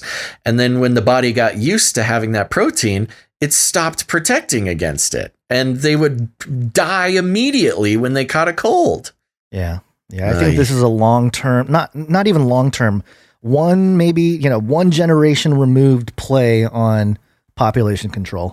Yeah, that would certainly be a crazy conspiracy theory that might get somebody censored, but that's not our theory. We're just we're reporting. I like how you get all defensive there. What are you, hey, Fauci? I'm protecting us, mister. Are you Rat Fauci? I'm protecting us from the axe. I know, and I'm just gonna keep digging. This next clip here, I think this is the last one from No Agenda we have for today, and that's 3. So we're not going too overboard with it. I'm happy to do it. Yeah, they have a. I'm just gonna play it. It's self-explanatory. It has to do with Pfizer. It's a documentary on National Geographic. The biggest challenge was the timeline. How are we going to do this? We couldn't pursue a vaccine in a normal way. We broke the process. Right. How many people will die if we don't have a solution? Mission Possible, the race for a vaccine, premieres Thursday, March 11th at 10 on National Geographic. Oh my gosh. Paid Content created for and in collaboration with Pfizer. Did you stepped on the part? Wow. You stepped on the part. No, I didn't. It was there. Let me play it one more time for our audience to clearly hear it. Okay. At the end, it gives us who sponsored this documentary. For a Vaccine premieres Thursday, March 11th at 10 on National Geographic. Paid content created for and in collaboration with Pfizer. Paid content. Paid content made for and in collaboration by Pfizer. So once again, going back to that story about the Pfizer propaganda piece, Pfizer is made a documentary praising Pfizer. I love how it was not even sponsored by or supported by or no. Paid content made for and in collaboration with Pfizer. Wow, that was incredible. National Geographic should be ashamed of themselves. You know what? They're just trying to make a buck, man, just like everybody else. I know. That's incredible. All right. Well, I got something from the Daily Mail. We love that. Yay. Yeah. dailymail.co.uk. Italy, Norway, and Denmark stop giving out AstraZeneca jabs over blood clot fears despite EU and UK regulators saying there is no capitalized no link. Hey, that's good. A host of European countries, including Denmark, Norway. Now, Norway is a very socialist country. Some would say they are often, Norway and Sweden are often given to be the sort of the examples of what people want when they talk about socialism. So when it's a great country. I've been there. It's very clean, very cool. Everything works. It's beautiful. But that's always kind of a shaky thing for Americans, the socialism part. But for Norway, one of the most bought in countries to a lot of this stuff, for them to get involved in banning vaccines is pretty extreme.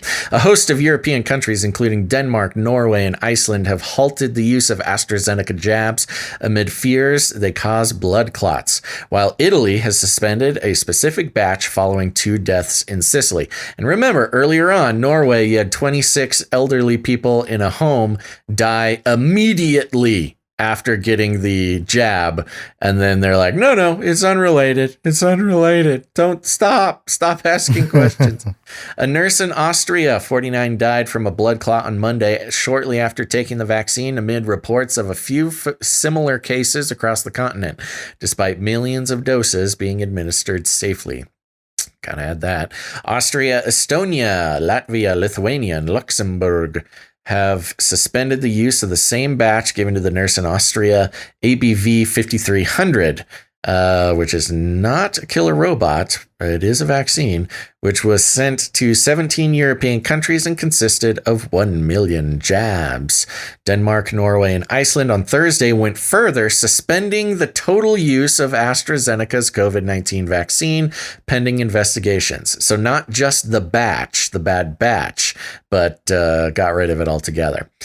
And that's mostly the story. It's a little long. Not much else to say. Did you have any extra stuff in this one you wanted to get into? No, nothing directly from the story, but I am curious if this is another play from either a Pfizer or another vaccine company. Yeah, good point. Doing some bad PR on AstraZeneca to make it seem like, hey, good job, Italy, Norway, Denmark. They're fighting for the rights of the people and all this kind of stuff, but in reality, they're just getting paid from. Because they defended Norway specifically. I believe it was the Pfizer vaccine, which would make sense. May have killed all these people. Yeah, may have killed all these elderly people, and they defended the Pfizer vaccine. But one lady, not even in their country, gets a blood clot, and they ban the whole company. Yeah. I think you're right. I think the Pfizer's they've got a hand in this. Yeah, it seems like they are playing dirty with the other vaccine companies, and it's a money play. It's a power play. Mm-hmm. And isn't BioNTech, aren't they Germany? Were they Germany? Yes, I believe so. Yes, they are. Nazis, bro. They're coming back. Well, that's not out of the question because I don't know if they're Nazis, but Germany is sort of the seat of the EU, right? Now Norway is not in the EU, so I don't know. Maybe it's a loose connection, but Germany is the seat of the EU, well, and that would make even more sense to take him out. Yeah, possibly. Some consider the EU sort of the new Germanic empire. They don't even, it's the PR is that it's this unity of Europeans and countries coming together. But critics call it, it's really just an extension of a German empire, right, rather than what it's made out to be. So I don't know. Very interesting. Yep. You know what another interesting thing is though, on the same lines is, in a lot of these stories, we're not hearing Pfizer BioNTech. BioNTech is the German company that partnered with Pfizer. So I do not believe Pfizer itself is a German company, but BioNTech is a German company that they created it with. And for a long time there, you had to say Pfizer BioNTech. You couldn't just say Pfizer. Right. But a lot of the stories today, I've not heard BioNTech once. Interesting. Yeah. Yeah. So moving on from AstraZeneca to Novavax. Remember Novavax? 33 years of nothing. And then finally a product. Well, this is medpagetoday.com. Self-unblinding threatens COVID vaccine trial. Uh-oh. Taking antibody tests, quote, small act of scientific sabotage. They don't want people taking antibody tests here. As vaccine availability increases, some research participants are eager to know if they actually got vaccinated.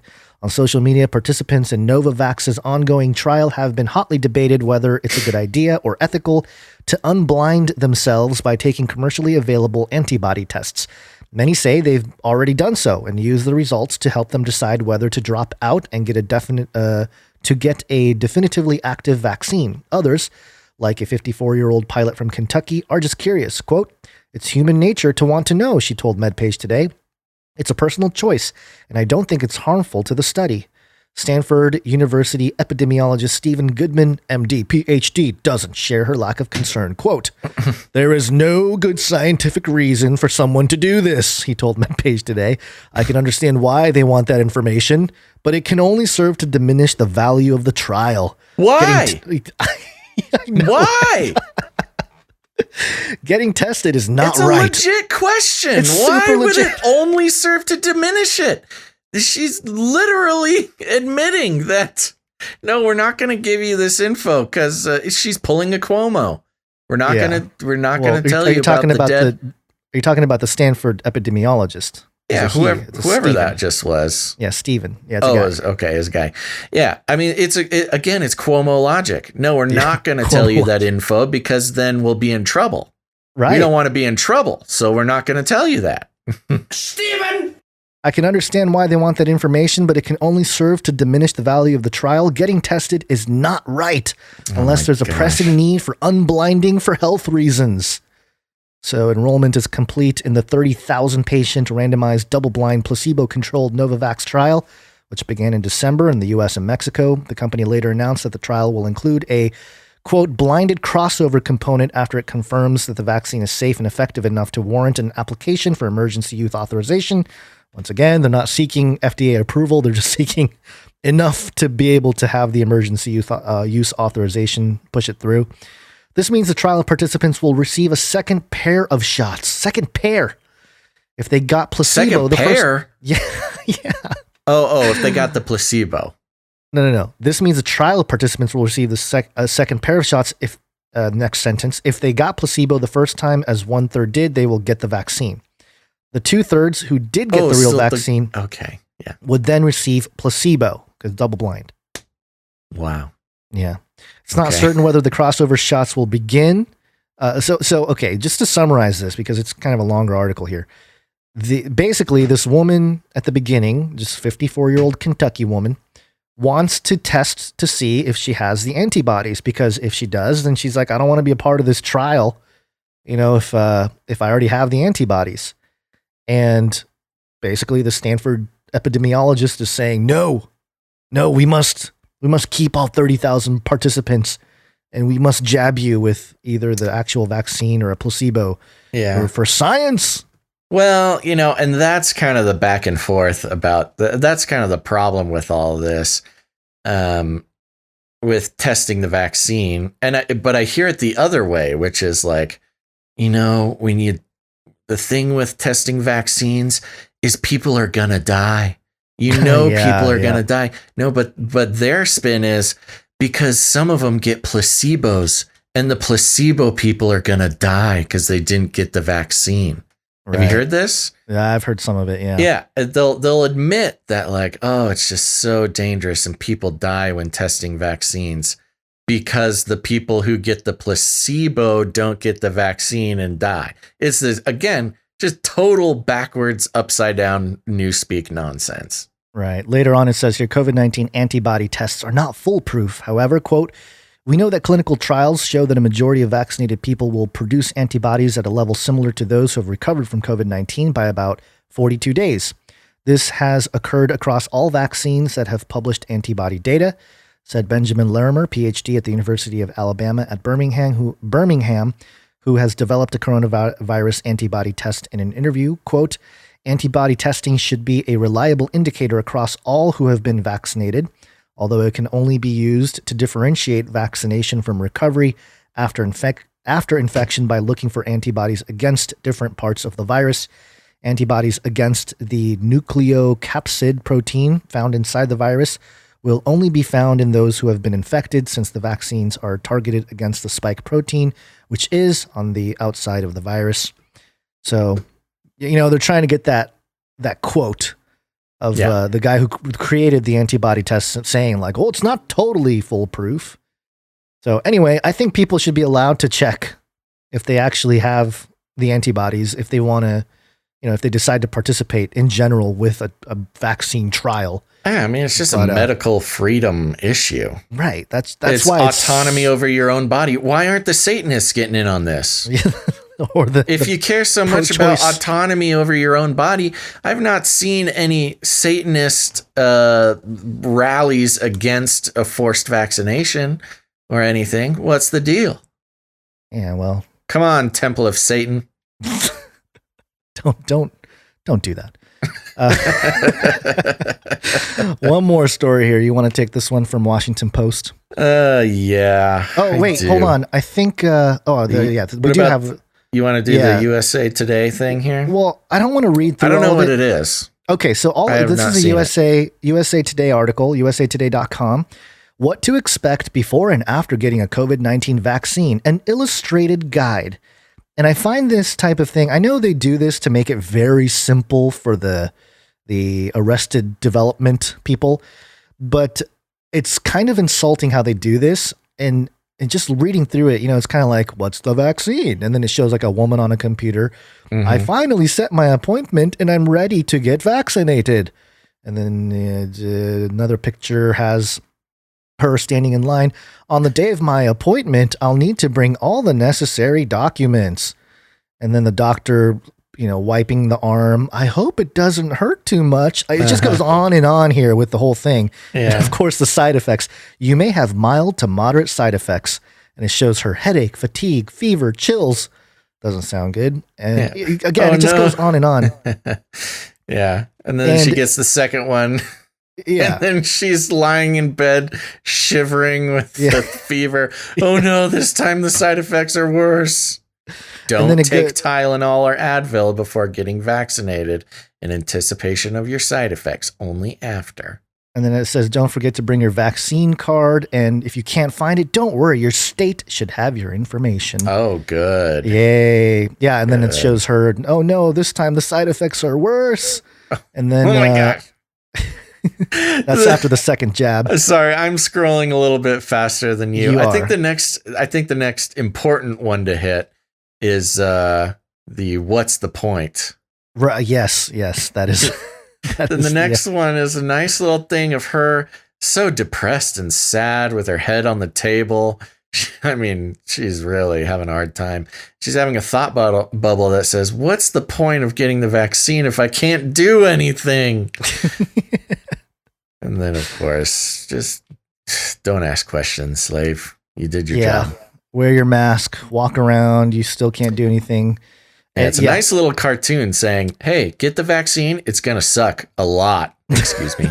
And it's going to be really bad. And you still can't do anything. Don't hang out with your friends. Don't go to parties. Don't fly. Still wear your mask. Why did I even do this? Yeah.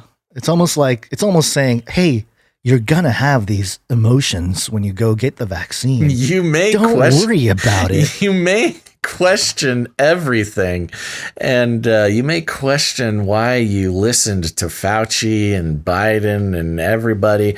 Oh, you may wonder maybe Q had a point. Maybe those crazy conspiracy theorists had a point. Yeah, no, they don't want you to think that at all. This is all protection from that. Don't allow yourself to think like a conspiracy theorist or question authority. Yeah. And at the end here, she's wearing a cape. I'm protected from getting severely sick or dying from COVID-19. Yes. You're not prevented from getting it. You're just protected from getting severely sick or dying from it. Yes. Apparently. Just like over 90% of people who got it without the vaccine. So, yeah. All right. I got this one from Washington Post here. Wait. Before you go on, the whole idea of this cartoon, the sort of childish play on this is relevant because we got an email from Subtle Kane from, I think this person is from Victoria, and they sent us a note. Hey guys, I go by Subtle Kane on Canary Cry Community and have been a listener for over a year. I'm a non-traditional. Wonder what the meaning of that is. What is Subtle Kane? I don't know. Sounds ominous. Yeah, I'm a non-traditional nursing student and currently working in assisted living. I got this picture, which I will show on the screen. I got this picture sent to me by my HR department. Creepy little propaganda like this has been the norm lately, but this one really took the cake. Apparently, my employer thinks I'm a grade school child in need of pretty pictures and happy faces to enforce their totalitarian medical technocratic policies. Keep up the good fight and keep reminding people that Christ is king and our mortal life is just a blink in the eye of eternity. Things might get ugly, but only on this side of the tulips. God bless. So thank you, Subtle Kane. And yes, this image here, it has two people. One on the left says, this is Victoria. And on the right, this is Naomi. And on the left, Victoria got her COVID-19 vaccine. So what? And it says Victoria goes on a vacation to Florida and comes back healthy. She returns to work. Victoria goes to a 4th of July party and finds out she was exposed to someone. Yeah, it's the consistent Florida. It's Florida, which is a non-masking state. Yep, they can go to 4th of July, which, you know, only patriots and Trump supporters celebrate. Right. And then it says she went to a party on the 4th of July, found out she was exposed to someone who tested positive for COVID-19. As long as Victoria doesn't have symptoms, she returns to work. Victoria's roommate tests positive for COVID-19. Victoria doesn't have symptoms. She returns to work. Mm-hmm. Now, this is Naomi's story. Pretty sure she shouldn't return to work if she had direct contact. I'm pretty sure that's still against the rules, but okay. Yeah, as long as she wears Victoria. a mask. Sounds like Victoria is an asymptomatic super spreader to me. Naomi did not get her COVID-19 vaccine. So what? Naomi goes on a vacation to Florida and comes back healthy. She's off of work for 7 days, must get tested in order to return to work, and has to use vacation hours to get paid. Naomi goes to the same 4th of July party as Victoria and was exposed to the positive COVID-19 person. Sounds like a fun party there. They're just going around. Naomi doesn't have symptoms. Naomi is off of work for 14 days and has to use vacation hours to get paid. Naomi's roommate tests positive for COVID-19. Naomi doesn't have symptoms. Naomi is off of work for up to 28 days again, needing to use vacation time to get paid. Oh my gosh. It's all about get the jab or don't work. Don't come to work. And then in big letters at the bottom, be like Victoria. Wow.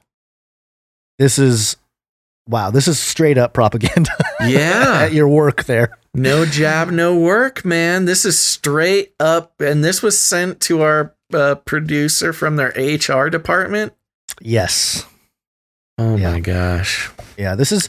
I'm getting worried too. It's a threat, is what this is. This is a threat to their livelihood. It is, and I'm wondering legally, and I don't know. It probably depends on the state and the country and all that, but legally, there's got to be something that protects you from a vaccine that has only been approved as a emergency. Emergency authorization. It hasn't been even by the FDA. Even simpler with HIPAA laws and medical privacy. Oh yeah, I don't think that HR can even ask if Naomi has the vax or not. Right, that's true. They shouldn't be able to. I'm not sure. I'm no medical law professor, but I'm pretty sure that your job is not allowed to just straight up determine if you can work or not based on discriminate based on medical history. Yeah. There you go.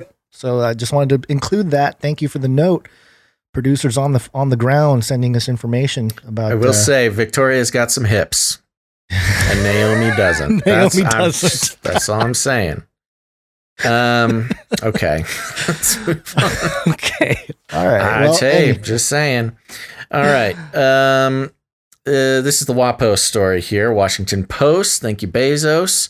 WashingtonPost.com. The headline, with Trump gone, QAnon groups focus on fury.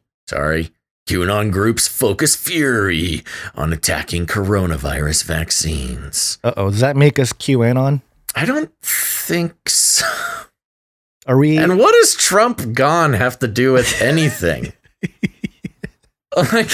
He's gone now. It's crazy free-for-all. Dartboard connections, like blindfolded dartboard connections they're making here, is truly indicative of journalism in 2021. Yeah. Within the alternative universe, Marvel alternative cinematic universe of the Q News official TV group on Telegram. There's an official TV for Q. Okay. Coronavirus vaccines aren't saving lives and bending the pandemic towards its eventual end. Rather, they are bioweapons concocted by an evil cabal of corrupt government officials and drug companies. Well, Gons, I think we know where we stand on this. Their goal, depopulation, social control, altering the very genetic structure of our species.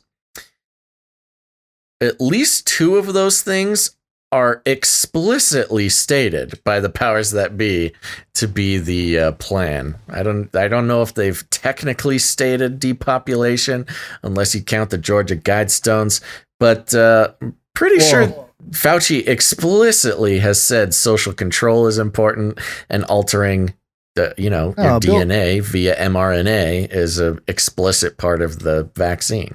Bill Gates has more or less talked about how he wants to depopulate. Remember his whole TED Talk or whatever? The Bill and Melinda Gates Foundation for Population Control is what the foundation used to be called. Yeah. And that's not conspiracy theory. That's on the books.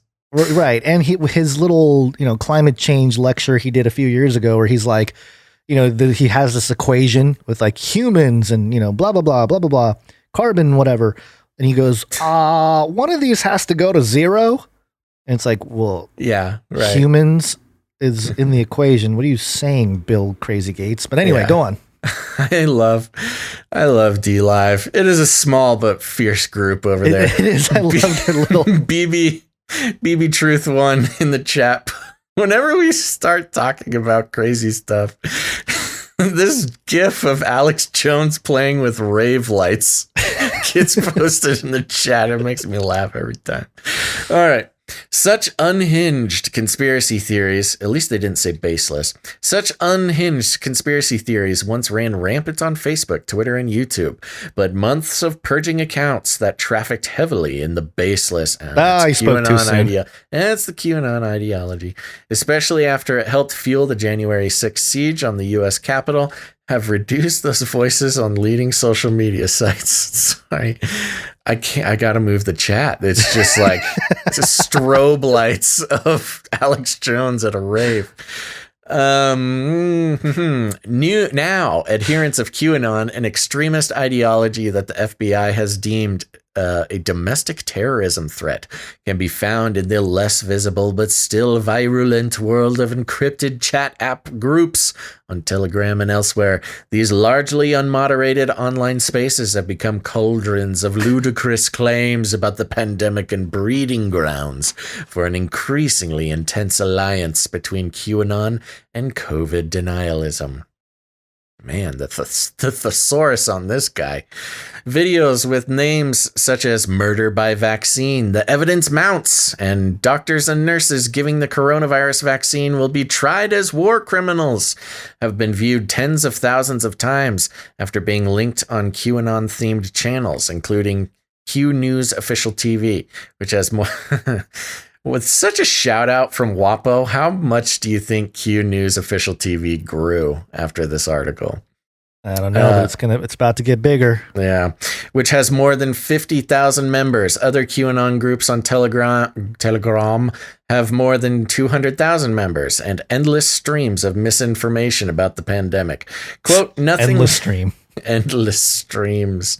Quote, nothing so far has been able to sink QAnon, whether it be massive purges by social media companies or the failure of its so-called plan to manifest, said Rita Katz, executive director of Site Intelligence Group, which tracks online extremism. Quote, now as energy around its election-related conspiracy theories lose momentum, the Q movement has doubled its focus on themes like COVID-19 denialism and vaccine skepticism. Okay. Hold on 1 second here. I think because the anti-vax sentiment has been out there for a while, that it's not that the Q movement shifted focus.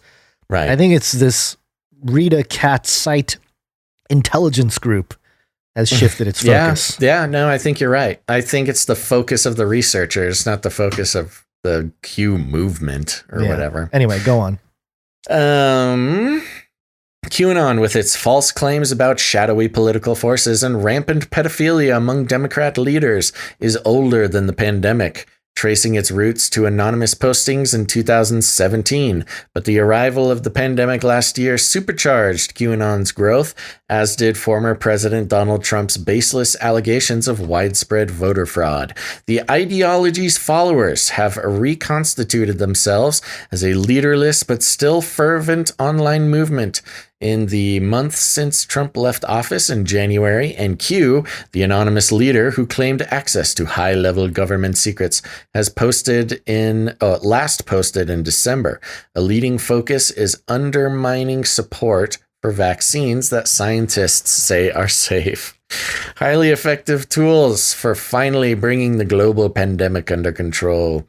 Telegram channels whose names bristle with references to QAnon and Trump mix posts from conspiracy theorists such as Alex Jones with homages to the former president and posts promoting resistance to pandemic public health measures.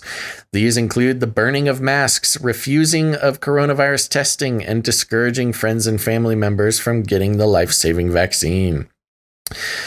Oh no. Numerous QAnon groups are pushing March 20th as a worldwide rally for freedom, calling for global protests against the pandemic health restrictions. Ooh, March 20th is not a show day. Okay, yeah. I was going to say, well, man, we got to do a show on that Saturday now. One homemade video viewed more than 74,000 times alleged without one homemade video. This video wasn't made at a TV station. It's a homemade video. Welcome to 2021, Wapo. I was going to say, this woman, whoever wrote this article, they weren't at home. You're not following shut-in orders. Yeah. You're at an office. Have you ever made a homemade video? One homemade video viewed more than 74,000 times, alleged without offering any credible evidence that tens of millions of people who have been vaccinated are now super spreaders of COVID-19, which the video calls a hoax. It also claims falsely that shots have led to countless deaths and other severe health consequences. Okay, yeah.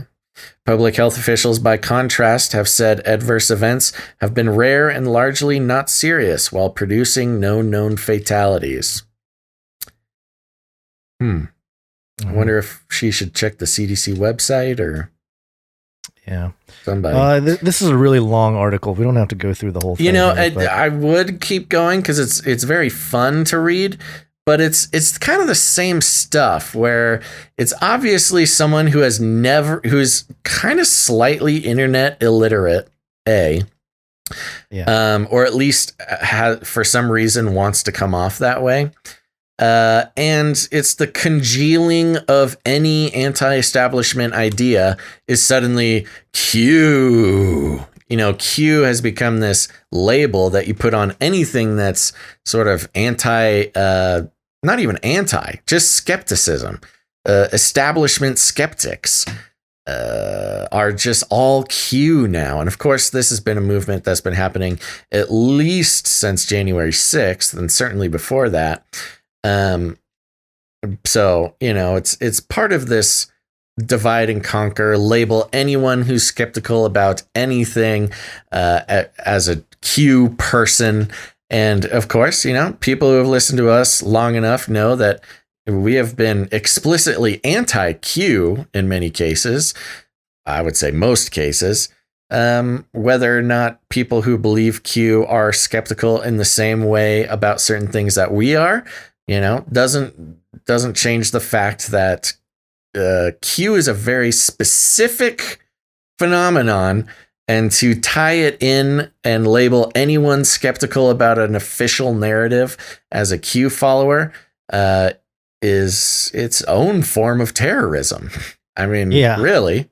I think it's obvious now, and you know, we've been saying pretty much the same thing for a while now, but QAnon is the sledgehammer that will go after every tech platform to have them either submit to the totalitarian leaders that articles like this claim don't exist, or to be shut out. And so I think Telegram seems to be the target of this particular article. Yeah. That, hey, Telegram better do something. And, you know, Telegram's known to like not do anything. There's a lot of That's scammers. That's the whole point of Telegram. Yeah, there's like a lot of scammers and a lot of bad things happening on Telegram, but they just don't do anything. So we'll see how... Those who came up in sort of the cryptocurrency movement know that Telegram is a highly unregulated very unregulated. of the internet. Yeah, so it's interesting that they mentioned Telegram and connected to Q. I think they are sort of a target, and I wouldn't be surprised if in the next few weeks or months they start, saying, "Oh, we can't." Anybody that mentions Q in their group chat title is banned or whatever. Maybe, yeah, that'll be interesting to see. But I don't know. I'm surprised they've resisted so far. Well, are they like a centralized company? Are they distributed in some way? No. So that they're a like company. I don't know right? much about them. Maybe we need to look into them. I don't even know if they're an American company or what. Or what they're using. I think they're one of these ones that's encrypted so much so that they don't even have the info. Right. Like, maybe they don't immune themselves. Yeah, that's possible. I don't think it's like logged within the Telegram organization or anything. I know Signal is that way. Signal cannot read the messages you send on Signal. I'm not sure about Telegram though. Yeah. Okay. Well, we'll have to see. But, that was a lot. It is a lot. We went through a lot of stuff. I'm having fun. This is a great show, but I think we should take a little break. It's break time. Come on, take a break. That's right, folks. Take a breather. Breathe in, breathe out. We're going to take a quick break, but don't go anywhere because after the break, we've got a whole nother section, the Beast System section. Going to be checking in with China, going to be checking in with Russia, going to be checking in with CRISPR, going to be checking in with Deepfake. It's going to be a good time. So don't go anywhere. But first, we want to thank some of our producers. That's right, folks. I said producers because we are on the value for value model, which is simple. You may have noticed by now that we don't do any ad reads on this show. We haven't given out no affiliate codes. We're not even monetized on YouTube or Twitch or anything like that. That's because we take absolutely zero corporate money here at Canary Cry News Talk, and that's all thanks to our producers. As Adam Curry said, every corporate sponsorship is a form of censorship. And while the advertising industry has grown into a multi-tentacled monster that has weaved its way into every facet of your life, it's really the biggest problem. It's the biggest monster in today's society because the advertising has been the scapegoat, the reason for a lot of censorship, or at least that's the reason given. You got to be brand friendly. Corporations don't want their name on anything that might be a little skeptical, but it's also the reason for big data collection, for privacy concerns, for think about Facebook and Google and these humongous titans of big tech that have more money than our brains are even capable of conceiving of. When you really think about it, Facebook and Google, almost all of their money comes from advertising.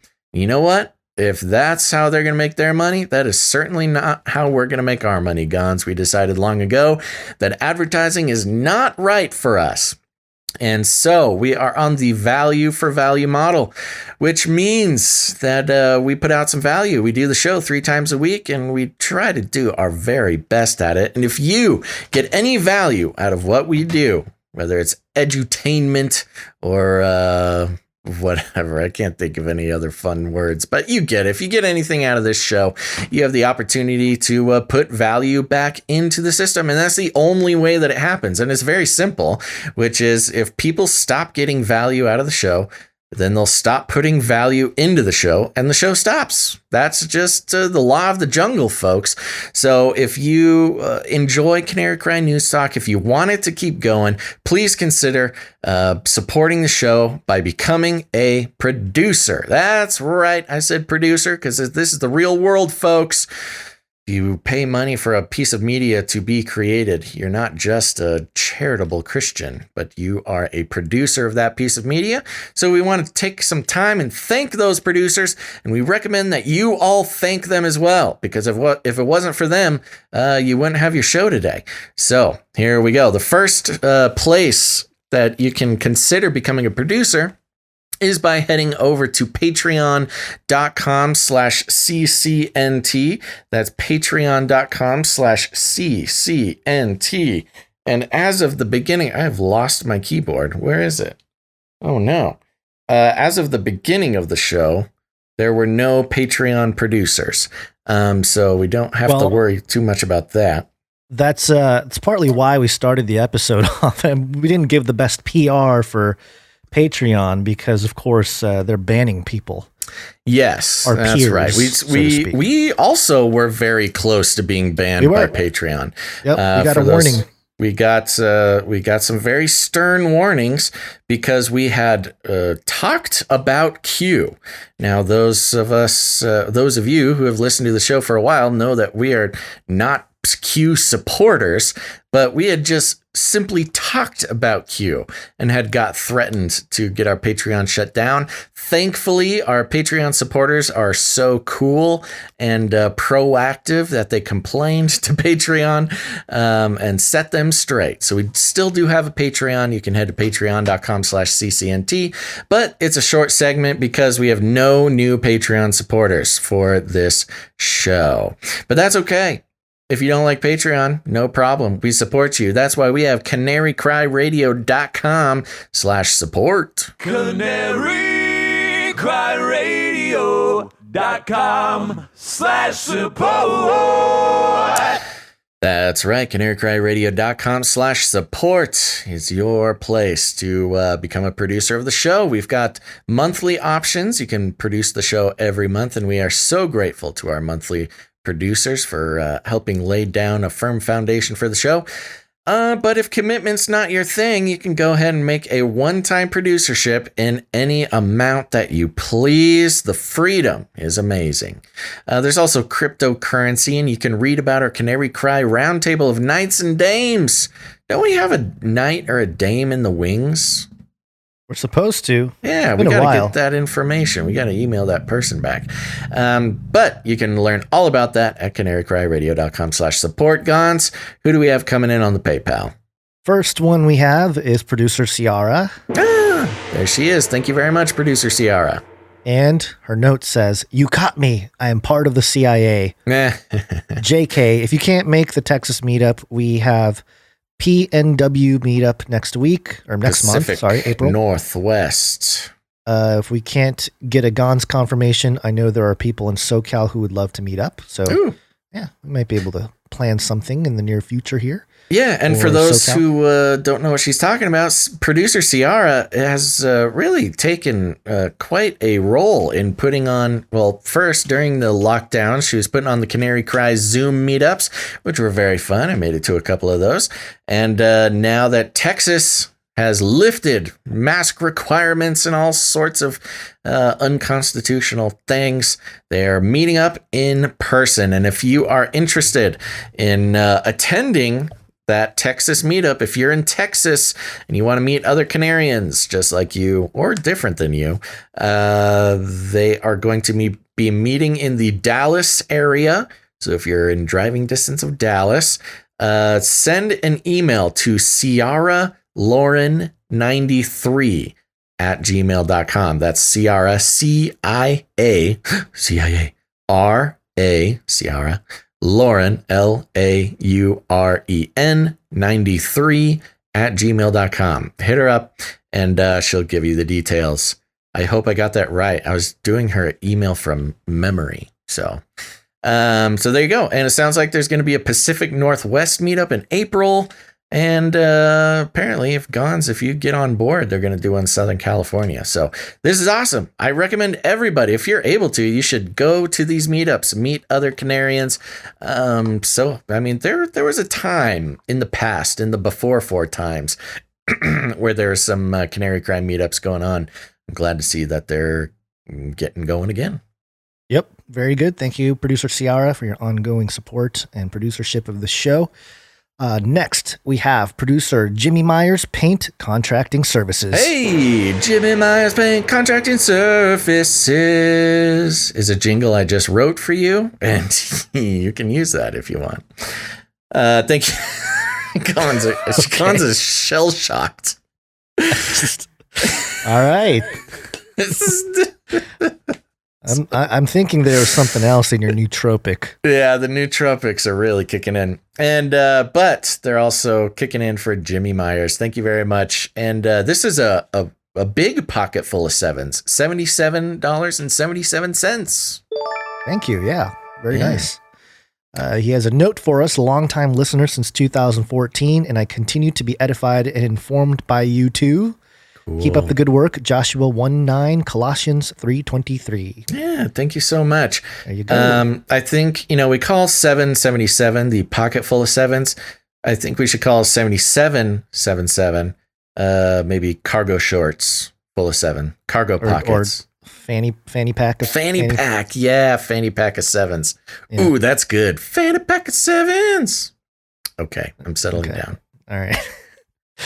All right, thank you, Jimmy Myers. Next up, producer Marcia M. Thank you very much, Marcia M. Thank you from Marcia M. Next, producer Joseph S. Thank you. Thank you very much, Joseph S. And we have a new monthly subscriber, producer Jennifer C. Thank you very much, producer Jennifer C. with a pocket full of sevens every month. Yep, very nice. Thank you.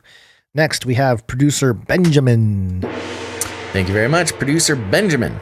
And he said, appreciate you guys and the work you do working on a crypto wallet for the next giveaway. Ooh. Yeah, we need to get on the... we're slacking, man. There's only two of us. We got a lot going on. We apologize that the March giveaway has not started yet.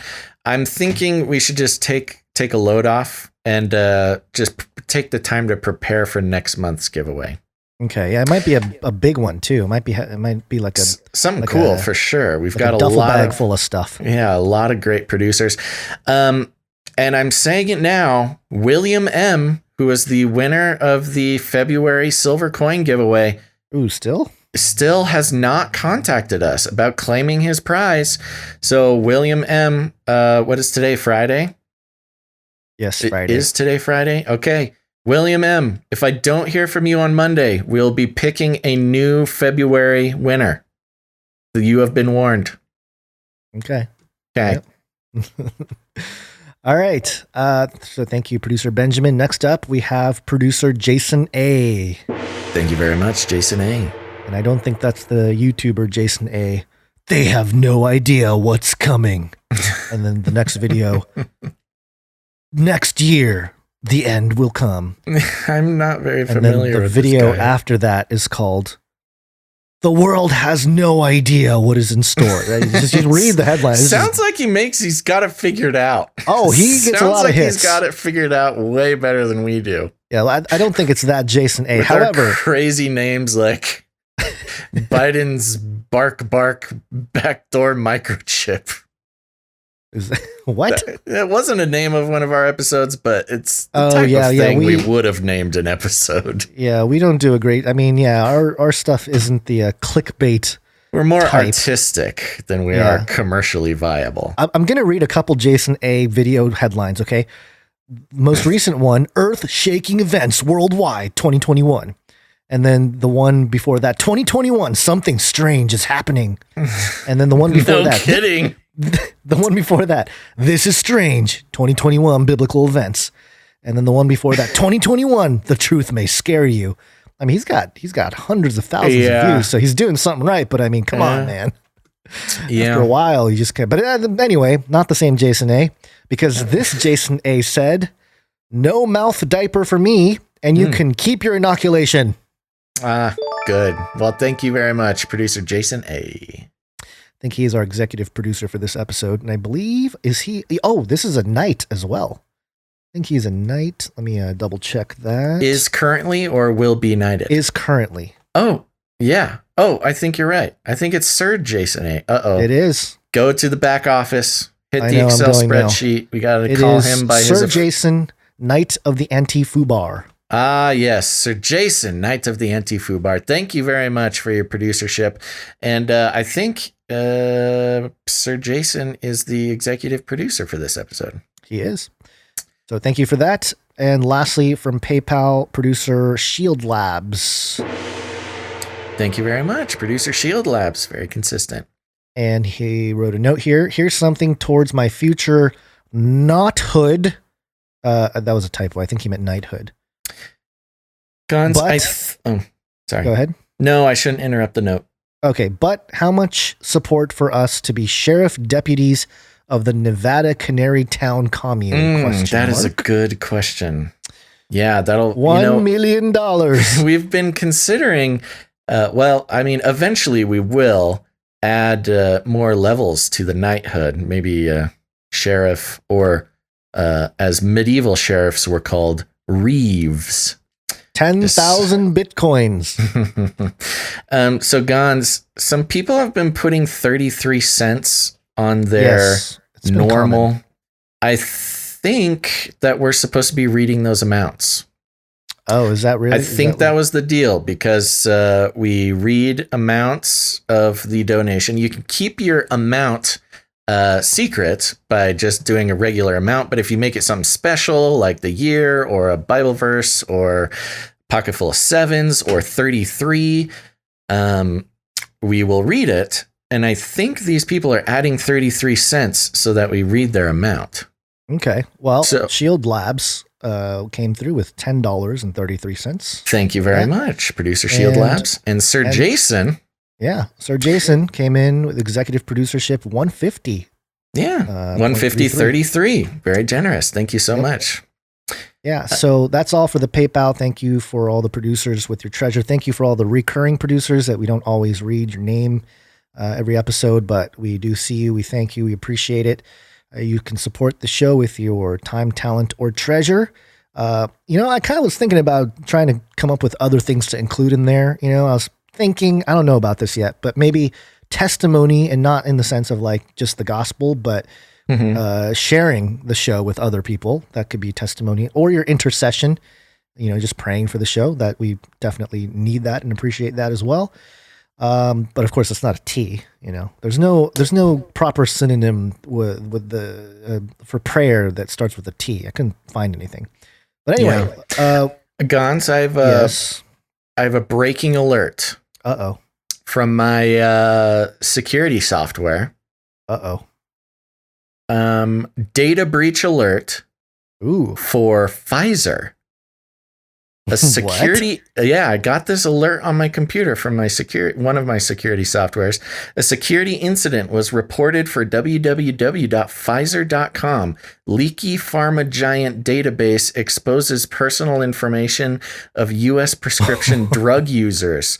Pharmaceutical giant Pfizer has been exposing private medical information of U.S. prescription drug users for months, according to VPN Mentor's cybersecurity research team. Check if you are affected. Wow. That's a big deal. What is up with Pfizer? What is their I don't deal know. in They're like taking over the world. Read more here. Huh. Wow, this is some breaking news, and that is not a small hack either. They call it Leaky Pharma Giant Database, but of course, all things considered, certainly some malcontents getting involved there. Just another checkbox on the list of giant cyber risks that have happened in the past 6 months that we probably won't hear about. This will be interesting. All Canarians, keep your eyes open. Yeah, I found an article here from 5 months ago on the hotforsecurity.bitdefender.com. Yeah. And it was literally the headline, Leaky Pharma 5 months ago. Yeah. So I'm wondering if it just triggered it because we had an article from that site. Maybe. Yeah. Interesting. Protect yourself. Exposed data related to conversations between Pfizer's automated customer support software and people using its prescription pharmaceutical drugs, 5 months ago. Lyrica, Chantix, Viagra, and cancer treatment, Ibrance and Aromacin. This is not breaking news, apparently. That is so it's weird. Breaking for you. Yeah. I mean, because we obviously went to the site. I don't use any pharmaceuticals, so I think I'm okay, but yeah. Let's see. We then shared a file of their customers' P2 data that we found in the Google bucket. Researchers added after this. They finally secured the bucket. Okay. Yeah. So it could trick you. It's just a warning. Yeah. Yeah. Okay. Never mind. Back to business. All right. So we wanted to thank people who have supported the show with your time and talent as well. And you can send us jingles and or artwork. Oh, where's my art jingle? Here it is. One art, please. And the first piece of art I would like to share with y'all is from Mike B. Woo. This is a Flippy in space. Literally, there's 4 Flippy arms on a Vespa, and he's this is the EU's I forgot what they called it. Cuttlebot.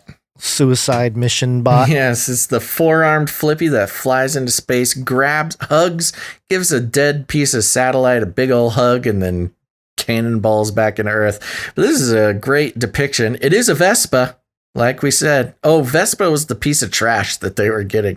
Yeah, so we've got a 4-armed Flippy on a Vespa flying across the sky past a blood moon. There's a damaged satellite, and Flippy is heading back down to Earth.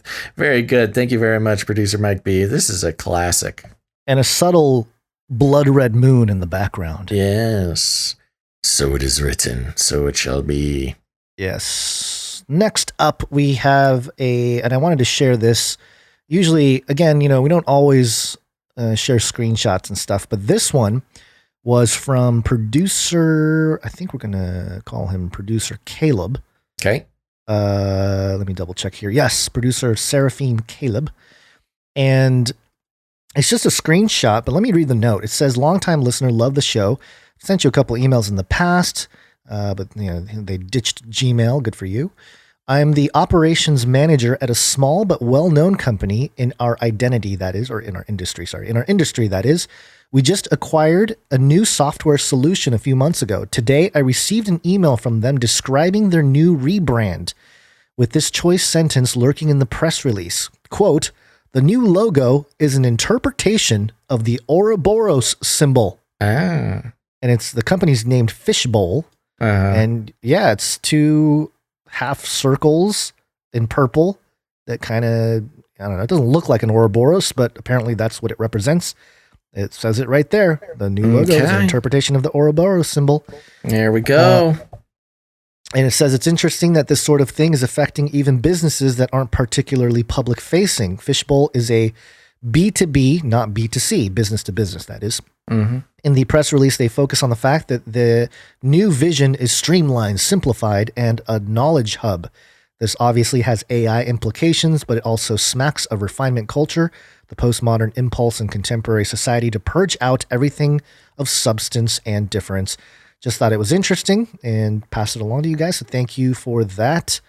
And it says here, by the way, love the image of Gons as a hitchhiking beggar. Yeah. Yeah. So thank you for that, producer Caleb. And yeah, we like seeing this kind of thing just so we know that, number one, real people out there supporting the show and producing the show.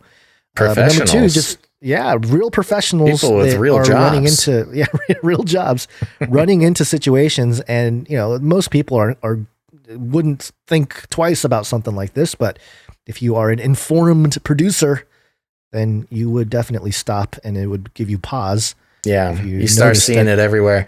You know what that logo reminds me of? Kind of like what was it? And it reminds me of a lot of things. But go on. What did you remind me? What did it remind you of? It's a Hollow Earth diagram. It is. The poles are open at the top and bottom. Yeah, that's right. There you go. There's figured it out. Fishbowl's woke. Yeah. Oh, and Fishbowl too. Operation Fishbowl. A lot lot of the flat earthers will bring that up as when they set off nukes. We're on to you. These guys. Yeah, Fishbowl rebrand. Okay, so thank you for that, producer Caleb. And moving on here, we have a series of hand-drawn pieces from, I didn't get a clear name. And so and I think he signed it on here as Mr. Jag, but I have here the Hungarian because I believe he's from Hungary. Oh, cool. Yeah. Or maybe, I think Mr. Jag, because that's what he's labeled his artwork with. But This first one is a canary that's crying. A sketch of a bird with a tear. Beautiful. It's a touching, a moving depiction. And another one here. I think this is Jesus, a shepherd. A sketch by Mr. Jag. And then a third one of... These are great. They're all in blue pen, too. Yes, blue pen. This third one is of... it says right here. Hold on. I'm going to zoom in. I can't remember the name here. Admiral Richard Byrd, the man who flew to Antarctica and saw stuff. Yeah. There you go. Thank you for those. They're very nice. Yeah, he's a big folk hero in the Hollow Earth movement. Hollow Earth and now Flat Earth too. I think they both sort of. Oh, did they adopt him? Yeah. Well, the Flat Earthers took the narrative of he saw something. I see. And really brought, he saw the wall, basically. He saw the ends. A lot of his writings, or at least writings attributed to him, talk about actually going in there, seeing stuff, dinosaurs, inside the hollow Earth, things. Yeah, I think isn't Journey to the Center of the Earth, isn't that kind of based off of Admiral Byrd's journals or something? Yeah, I don't know if it is, but it is. They do have a lot of similarities. Yeah. All right, so thank you for that, and we appreciate that. And hello over there in Hungary. Is it making me hungry? Hungary. Yeah, well, see, that's the thing. We got producers across the world, no matter what shape it is. Yep. Next up, we haven't heard from him in a while, Jay Vela. Oh, that's great. And this one is a to vax or not to vax? That is the question. You can describe it. You do a better job with describing what's happening. Yeah, so Jay Vela, also known as the Denver airport artist, Denver mural airport artist. It's a very specific style. Let's see. I'm going to start from left to right. First of all, we've got an upside down, tattered American flag with zombies marching across. We've got the Constitution being torn in half while the hooded, gas masked figures are vaccinating people and also scanning something on their forearm, of course. Now, as we move into the middle of the image here, we've got a giant wall with the Canary Cry logo on it with some more hooded and gas masked figures in a rock band format here. It looks like we got a bassist, a guitarist, and a drummer. And moving to the right, we've got a paddy wagon is sort of the colloquial term, just a big police bus to carry as many prisoners as possible, but it is very long. It's more like a police subway or police train. And we've got some militant hooded figures, gas mask figures, with some citizens on their knees being bullied by these guys. Then, of course, there's a shield here that says Psalms 91 and the depiction of a lonely person sitting crouched underneath a guillotine. We all know where this is going. And, of course, in the bottom right, we've got what looks to be some sort of holding facility with a camera and some very sad inmates walking in a line, single file. So, all the things that all the things are happening or to happen if things go a certain way. Thank you very much, Jay Vela. It's one of those pieces. It's like, you don't need to listen to the show. Just deconstruct this piece of art. Yeah, I think we throw some a little bit more, there's not enough robot arms, but definitely depicting an accurate idea of what some people are expecting. That's where you're wrong. If you unhood these individuals, they're all just flippy. They're all flippy. That's why we can't see their faces. That's right. Oh my gosh. I decoded. Yes, very good. Right, nice to hear from you, producer Jay Vela. Appreciate it. Next up, we have producer Ali Major Byton. This cracked me up. I couldn't believe that I didn't think about this. Major Byton. Of course, we covered the story of Major Biden, the one of the Biden's dogs that was formerly living in the White House, who had an incident with an unfamiliar person and was unceremoniously kicked out of the White House. Got their free roaming privileges taken away. But Allie here has perfectly depicted a German Shepherd with a human arm in its mouth. And instead of Major Biden, it's Major Biden. Very good. Thank you, producer. That's Gasoline Bonds in the chat, everybody. And thank you, producer Allie. Fortunately, it was a minor injury. Yes, it's minor. It's just one hand. No, what they're not telling us is he ate a minor. Oh, okay. Good one. He's Pizzagate dog. Oh, good one. Okay. Sorry, that's ridiculous. All right, last one here from producer Grace. And this one is another quote. And let me pull up the actual note here so I can read it without humiliating myself. You are not batting. You don't have a great batting average. I haven't been doing well. Yeah, I haven't been doing well reading these things. So I'll just read the note here from producer Grace. I am better from my fall. Remember, she fell. So she's doing well. Yeah, good. I was not able to do much over a week. No one was trying to take me out that I know of, other than maybe the enemy. All right, we're praying for you. It was a freak accident flying headfirst into the ground. Oof. Yikes. But again, much better now. I was thinking about robots. Producer Grace, was it funny though? Yeah, I was going to say, if it was funny, then. Was it funny though? Is there anybody? Yeah. No, I'm just kidding. Glad you're feeling better. She says, I was thinking about robots and AI and how we see beep beep boop to sound like a robot. Now with robots talking and thinking, will that be racist or demeaning towards robots one day? Yeah, it probably will be. Yeah. When we have androids walking around to go like bleep blorp will be a incredibly offensive thing to do. Yeah. It'll be like, I can think of some examples, but I'm not really feeling getting canceled today. Mobile vaccine unit. They come in a van with no appointments required, meaning they come in a windowless van, no warning. The swoop in and vax whoever's available. Yeah, this is regarding the mobile vaccine units that were visiting homeless shelters. Yeah, or not shelters, homeless encampments. Just homeless people. Yeah. Just a van swooping in, and I like how they said vaccinating whoever's available. Yeah, suddenly whoever's around. Suddenly the whole encampment has an appointment they have to get to. Yeah, that is creepy. Yeah. These guys getting out of a van. Hey, who wants a jab?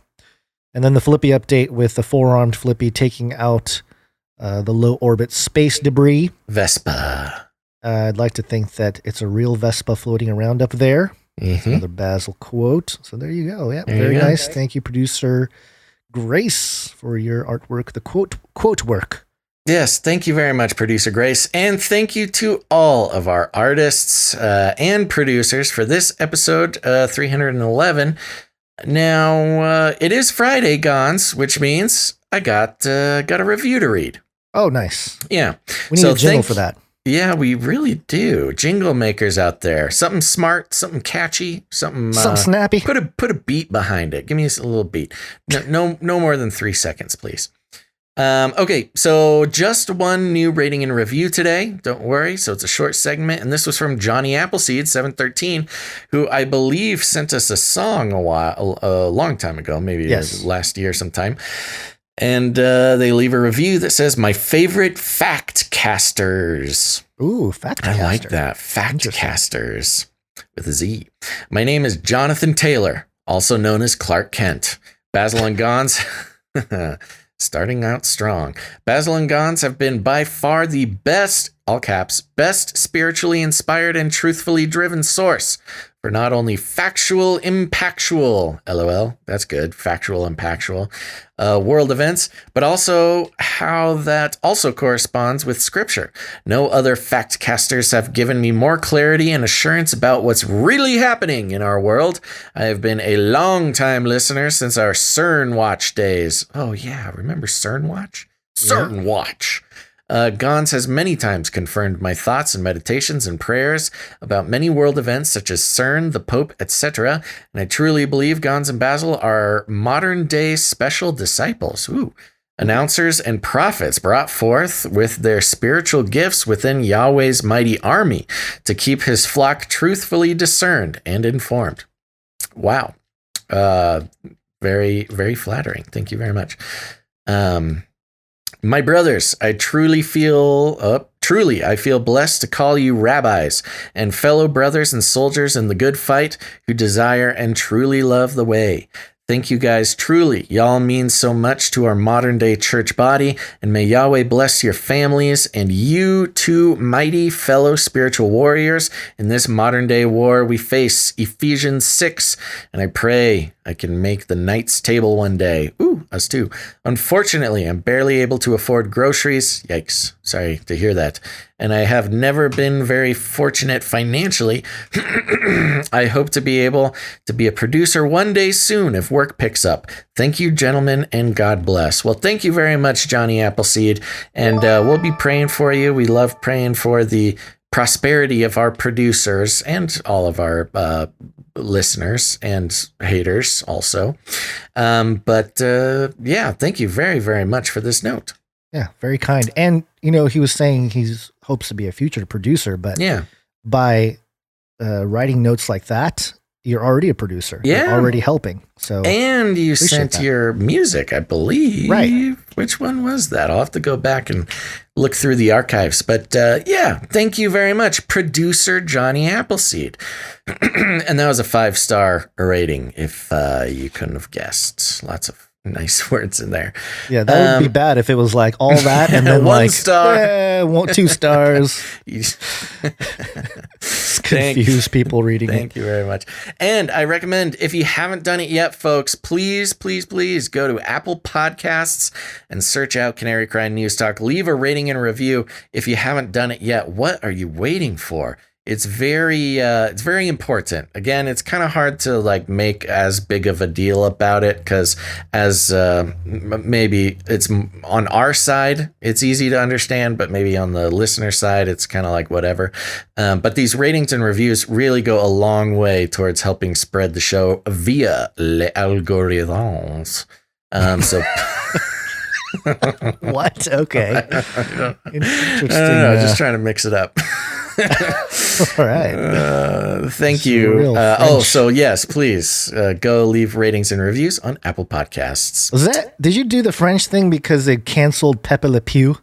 Are you upset about that or something? Just your French proclivities? No. Although young Basil is a little bit disappointed about the Lola Bunny thing, but that's neither here nor there. It doesn't matter. Okay, all right. Don't need to talk about it. Creepy. It's just a piece of my childhood. Not a big deal. No, I didn't do it because of Pepe Le Pew. Did he officially get canceled? Is he out of the picture? I don't know. I know there was a He's backlash. Problematic for sure. I mean, he was problematic at the time. Yeah, that's true. So I have no doubt that he would get stricken from the record in 2021. Sure. All right. And thank you to Jade Bouncerson for the timestamps. Appreciate your ongoing support in that regard. And was there an email address? I can't remember if there was an email for people that want to contribute to the timestamping. Yes, it's jadebouncerson@gmail.com. Perfect. Yes. All right. Okay. Thank you to all of our producers and artists and everybody giving your time, talent, and treasure to help episode 311 of Canary Cry News Talk happen. And I think that's it. I think we're ready to wake up. Yes, it's wake up time. Hey, y'all, wake up. Okay. And we have some Beast System updates. Speaking of the Beast System, Beast System. Welcome to Chinese Show. Everywhere she goes, Ouyang Haoyu is followed. What she buys, how she behaves, is tracked and scored to show how responsible and trustworthy she is. It's called the social credit system, and in one version now being tested, a person's reputation is scored on a scale of 350 to 950. And Haoyu, with a good score of 752, is okay with it. In fact, most people are. It's a mechanism pushes you to become a better citizen. It's big data meets Big Brother, expanding how the government monitors, understands, and ultimately controls its 1.4 billion citizens.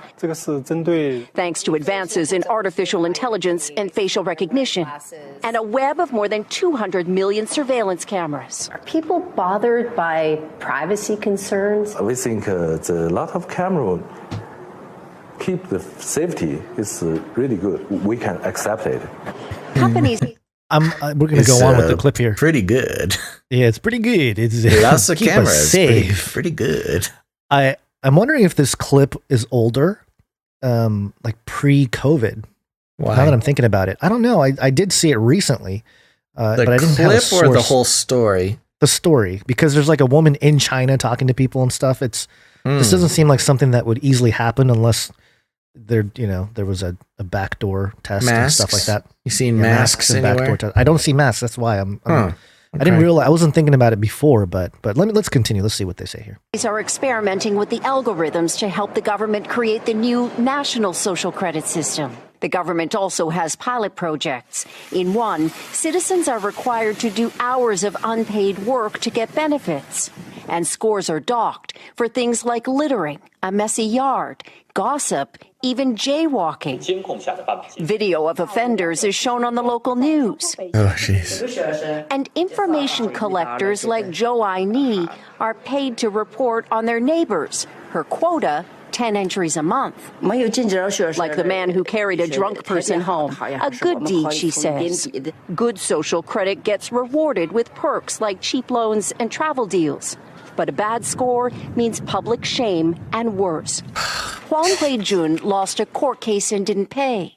Now he's on a government blacklist. I can't buy airplane or train tickets, he says, and the list goes on. Being discredited makes it hard to get a job or put kids in top schools.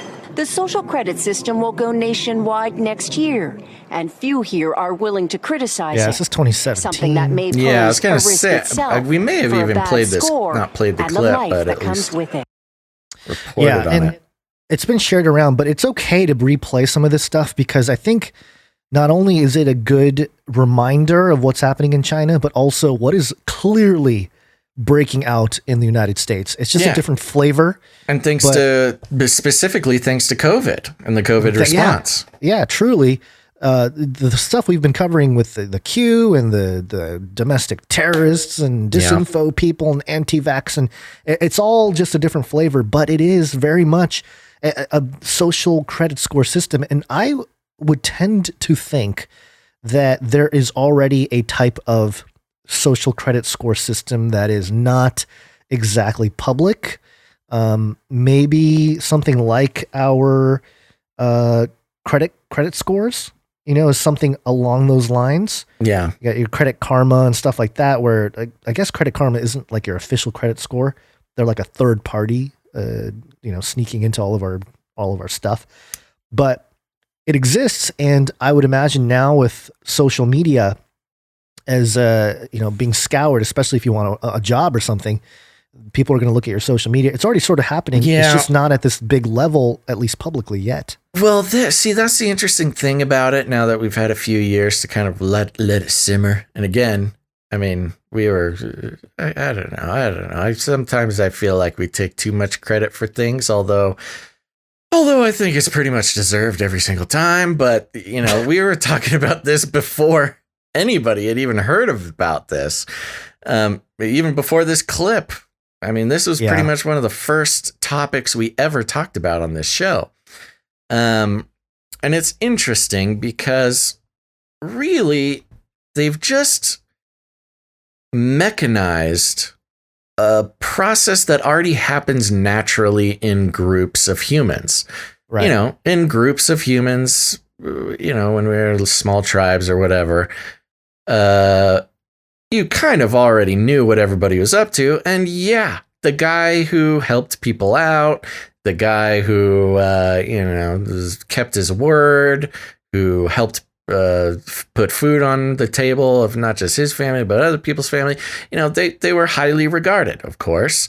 And the guy, the guy who littered and who was drunk all the time and yada, yada, yada, of course, was naturally sort of considered a problem for society.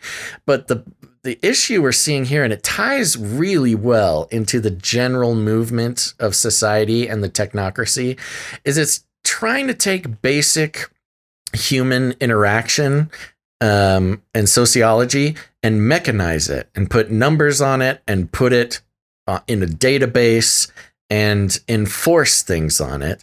And the difference is in the natural way that this happens, where the troublemaker gets shunned, it allows for mercy and it allows for grace from fellow community members. And it allows for the things that, you know, Jesus made a big deal about during his ministry. Some of the things he made a big deal about. And really gives an opportunity for the better parts of humanity to shine. By mechanizing this and digitizing it and putting it on the blockchain and making it forever and enforcing it, it's taking away opportunities for mercy and redemption and grace and things like that. So it is inherently an anti-spiritual movement, and is totally in line with the technocracy, panopticon, transhumanism future that so many quote unquote woke rich people are pushing for. So in that sense, you know, I hesitate to call things satanic when they're not specifically satanic, but in that sense, it's kind of this weird satanic system. It really is a beast system. Well, you don't need, Satan meaning adversary. Yeah. It truly is an adversarial system to a human being. So it's not really that far off. Sure. Yeah. Especially with sort of an original language understanding, for sure. Yeah. And, you know, a lot of people, we started the show talking about crypto and Bitcoin and stuff. And I know some people say, oh, they're trying to build a cashless society and all this. And that's true.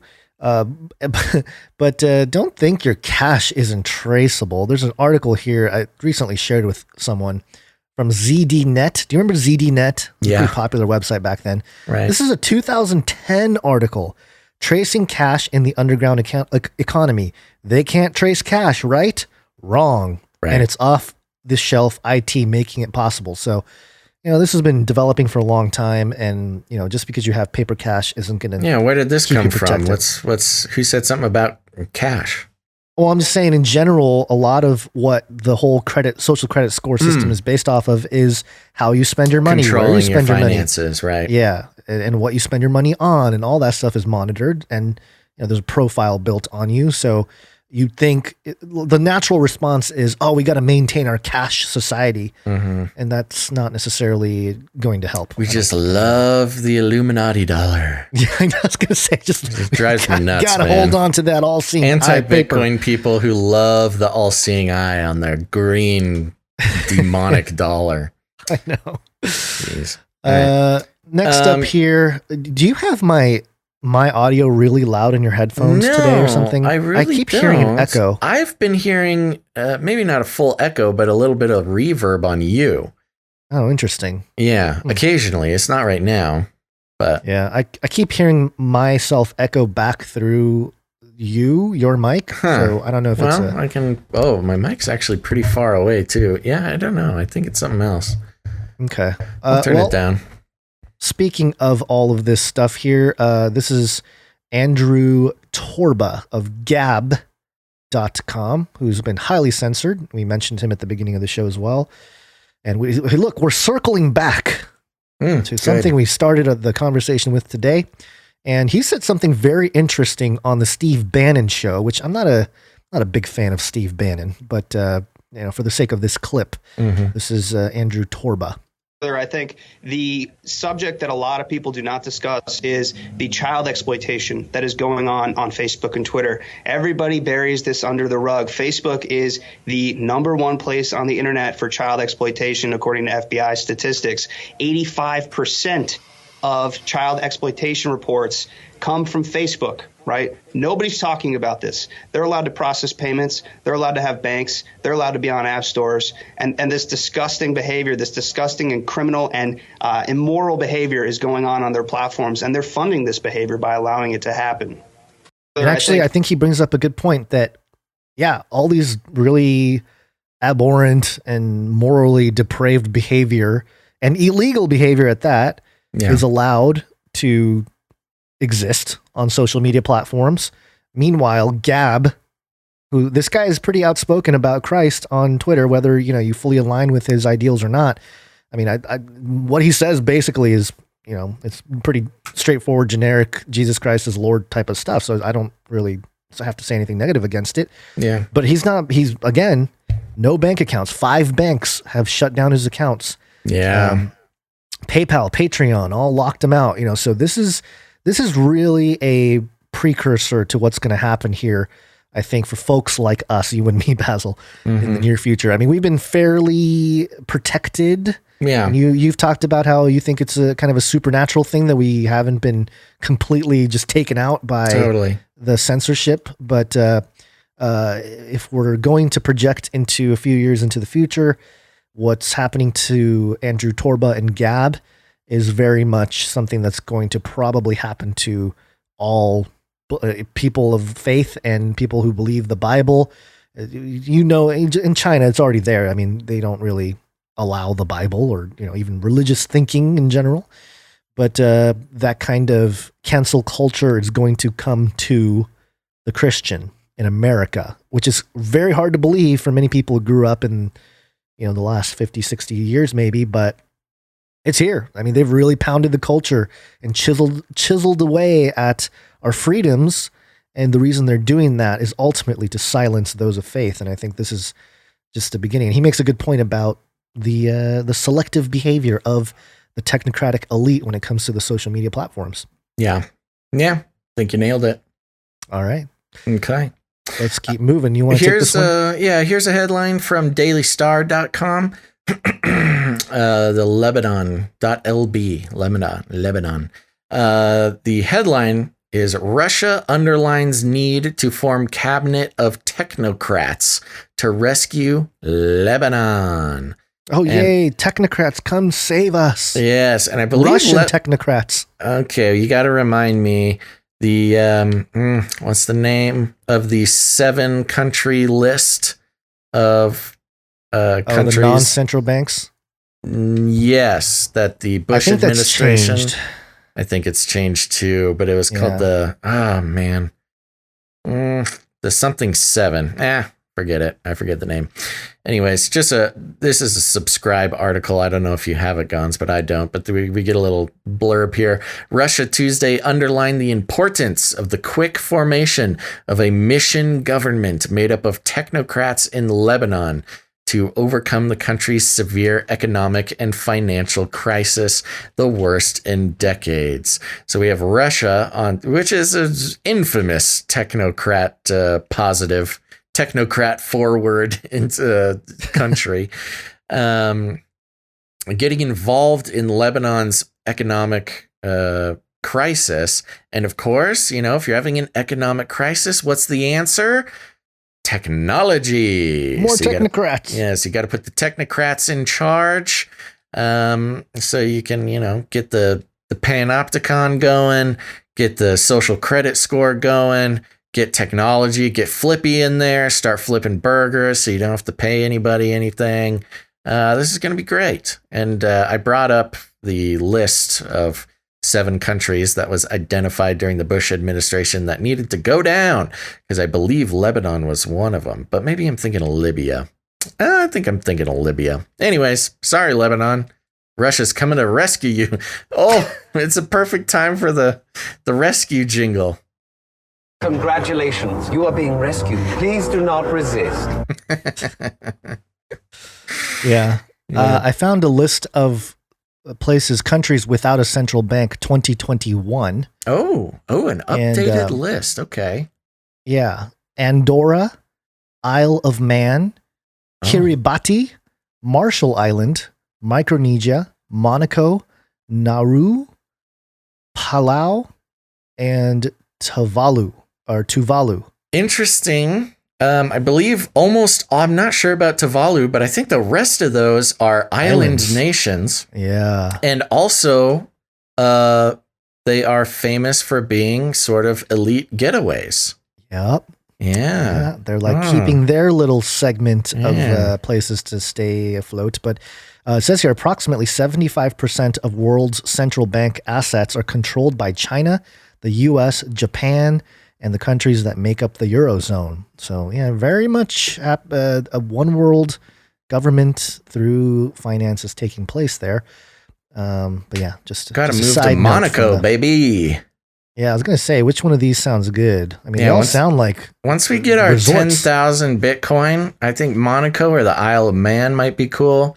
We should contact Alex Jones, be like, hey, we'll go through your entire warehouse to find that laptop. Just give me 1%. Yeah, Gons, I don't know if you know this about me, and I don't want to brag, but I've been on a bit of a Marvel Cinematic Universe kick lately, and Isle of Man, I believe, is where the electric whippy Russian man attacked Tony Stark when he was driving a race car, having an identity crisis. Oh, right. Yes. Yep, I remember that. Oh, there you go. You're welcome, nerds. Okay, good job. Way to offend the nerds. What if that's what gets us all canceled? They know we're on the same team. Yeah. All right. Yeah. Well, a couple more updates here, and then we'll call it an episode because it's getting pretty late over here. Yeah, I know. I'm falling, and my nootropics are fading away. Starting to fade, and got to recharge better. CRISPR. Cas9. FierceBiotech.com. Headline: CRISPR screen unveils new clues to the cause of uncontrolled cell division and cancer. What was my prediction for this year, next year? We're going to find cures for cancer, or at least they're going to start rolling it out. I think you specifically mentioned CRISPR, too. I did. Okay. Yeah, it's a... Called it. It says here, most cancers are driven by continuous cell division, the cause of which is largely a mystery. Scientists at Vanderbilt University have discovered a genetic switch that seems to touch off that abnormal proliferation of cells that they... Hold on, let me try that sentence again. Scientists at Vanderbilt University have discovered a genetic switch that seems to touch off that abnormal proliferation of cells, and they did it with the gene editing system CRISPR. Using genome-wide CRISPR screen, the Vanderbilt team discovered that deleting a protein made by the gene TRAF3 causes cells to proliferate without stopping, even after they reach a certain density that would normally signal them to stop dividing. Because TRAF3 has not been linked to cancer before, the finding could offer key insight into development of some cancers. The research reported in the journal eLife. And it goes through some of the details here, and then at the end, because the Vanderbilt team made the discovery of TRAF3's role in cell division using epithelial cells, protective cells that line the skin and internal organs, the discovery could be particularly useful for furthering the understanding of cancers that start in epithelial tissues, such as gastric and lung cancers, the researchers wrote in the study. So there you go.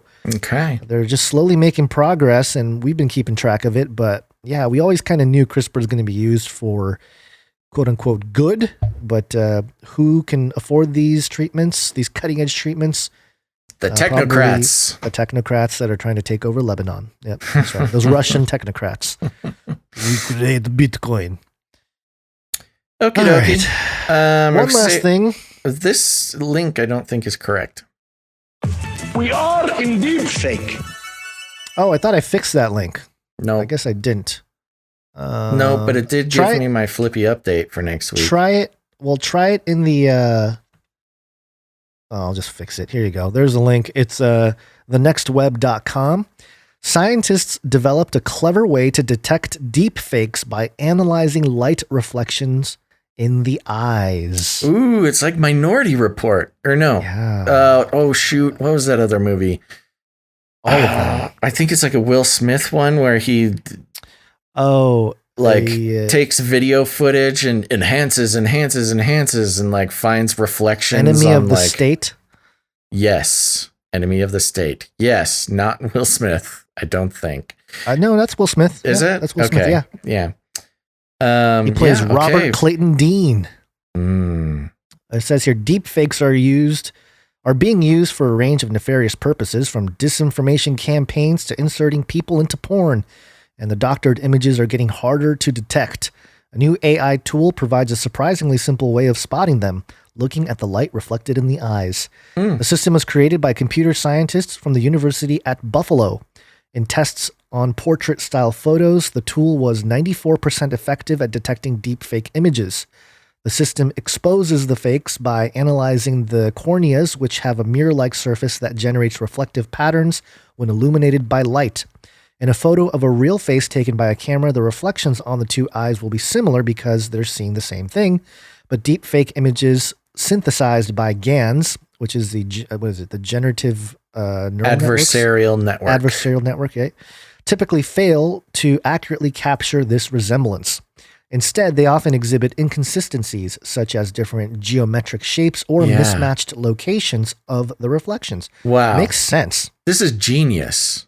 Yeah, and they have a side-by-side here of a real picture and a GAN synthesized picture. I mean, just by looking at it, no way you can tell. But they actually have the exact same eye reflection if you look at the two sets of eyes. They have different eye reflection, and that's how you know that they're fake. Oh, that's what I meant. I'm sorry. Different eye reflections. Yeah, so that's very interesting. Wow, a very smart person figured this out.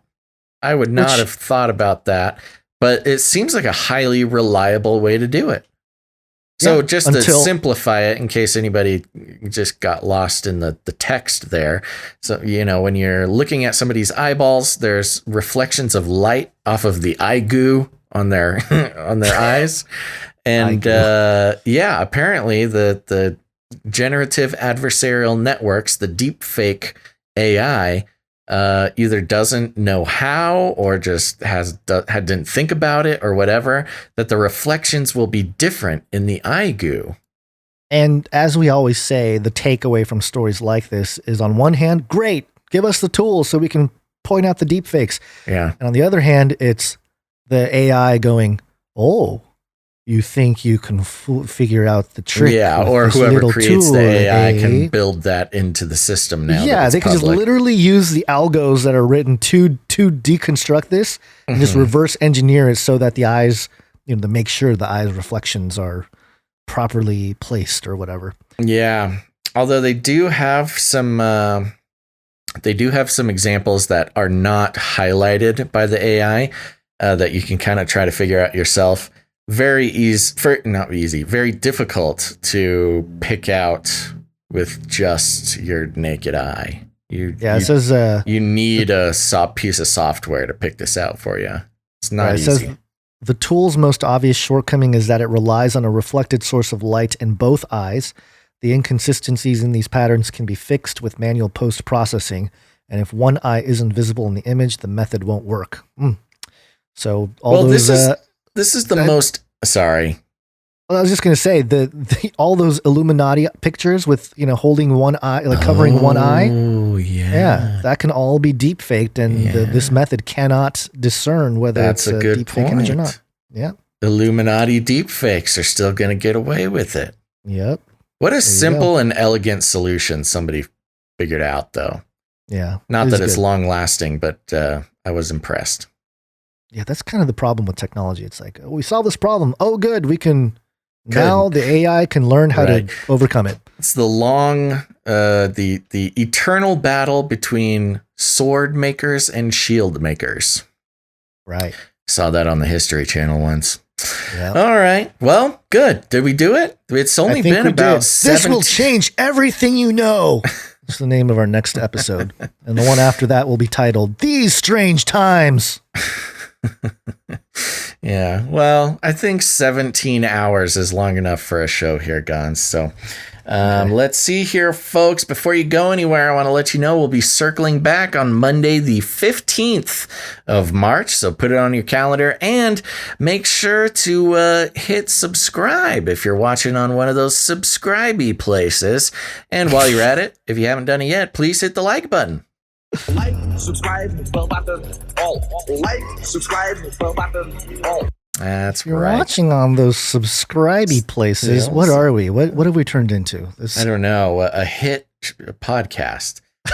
Circling back, Monday, the 15th of March. So make sure to be there or be square, folks. And if you haven't done it yet, if you've been enjoying the show, if you want to continue enjoying the show, please consider, if you have not yet, becoming a producer of the show. It is a very special experience, I will say. Gons, both you and I have become producers on some other shows that do the value for value model.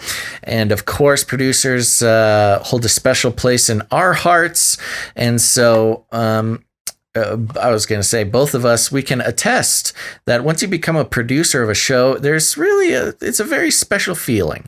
And you know what? I just want you all to feel so special. So if you haven't done it yet, please consider becoming a producer of Canary Cry News Talk. You can go ahead and become a producer of upcoming episode 312 by heading over to 13. Patreon. Oh, no, you're right. 12. Yeah, sorry. yeah. Head over to patreon.com/ccnt, or if you don't like Patreon, head on over to canarycryradio.com/support. canarycryradio.com/support. That's right, canarycryradio.com/support. So many options to find ways to become a producer of the show. And of course, remember to read about the Canary Cry Roundtable of Knights and Dames. It's a fun little deal there. We recommend. Now, I read one review this week, which was so beautiful, and it was a wonderful review, but it was just one of them. So if you're out there and you have yet to read, to do a rating and review on Apple Podcasts, please head over to Apple Podcasts, search Canary Cry News Talk, leave a rating and a review. That's one great way to help out the show. It really convinces those algos to share the show with people who have not heard it before. And I want to take a second and thank our artists and producers, everybody who helped make episode 311 possible. Everybody is a standing, rousing round of applause for our financial producers, producer Ciara, Jimmy Myers Paint Contracting Services, Marsha M, Joseph, Jennifer, Benjamin, Sir Jason, Shield Labs. Yes, thank you all for producing the show. Of course, Jade Bouncerson for doing the timestamps on YouTube. And thank you to all of our artists for contributing such beautiful pieces to the show. And you too can, if you're a creative person, you do some visual art, or if you make jingles, or if you are a musician, send us in. Create something show specific, make it for the show, by the show, and we'll feature it on the show. We appreciate that very much. You can send in all artistic works, whether they be audio or visual, over to canarycryradio@gmail.com for convenience, or canarycryradio@protonmail for privacy. And here's the thing, folks, there's other ways to help the show. A great way to do that is to share this episode or any episode on your social media. You know, Gons, I was realizing it's so funny. We do our social media blitzes. We might have to figure out another way to do our giveaways.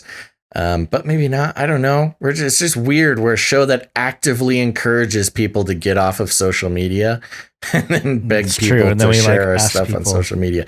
I know we're complicated. It's complicated. We're complicated guys over here. But if you have social media, if you do social media, please share out an episode with all your social media best friends.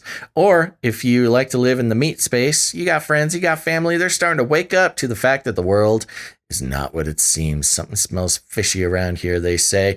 And you can have the answers by sharing the show with them. We call it rattling cages. And if you need any more instructions, here's what you do. You walk right up to them, you grab them by the cage, and then you shake it. The end of the world occurred pretty much as we had predicted. I want to shake things up, stir up some controversy, rattle a few cages. Hey, stop that! You'll never silence me. I'm the last angry man, a crusader for the little guy. Leave the bird alone! Never! Rattle a few cages. Rattle few cages. The human race will have every opportunity to improve. And if they don't? Ask Noah. That's right. Just ask Noah. All right, Gons, any last words? The Word became flesh and made his dwelling among us. John 1:4. Just remember that, folks. That's right. Amen. And just a reminder, we'll be back on March 15th. That's this coming Monday. So make sure you're subscribed, put it on your calendar, make sure everybody's home and sit around the old radio and listen to your best buddies, Basil and Gons. Thanks for listening to this episode of Canary Cry News Talk. Make sure to tune in next time. But until then, think outside the cage. We should invite fewer people to be born. Everybody loves waffles. Look it up. Are you even woke? They are scum. Stop this progress before it is too late. Shoo, hallelujah. It's a circle. I'll keep you warm and safe, and my people too. We will launch a new age. It will kill. Demonic power! You can't handle the truth. Better, bigger, tastier. Remember, reality is an illusion. The universe is a hologram. Buy gold. Buy! I wanna shake things up, shake things up. I wanna shake things up, shake things up. Leave the bird alone. I wanna stir up some controversy. I wanna rattle a few cages. I'm the last angry man. You'll never silence me. I'm the last angry man. I'm the last angry man. You'll never silence me. I'm the last angry man. A crusader for the little guy. Well, we'll see about that. Whatever, Illuminati. Polly.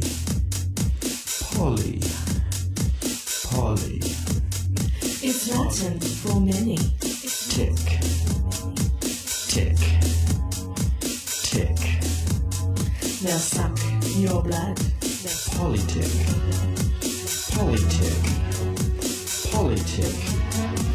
Many bloodsuckers. Politician. Politicians are politics. Don't let them drain you all away.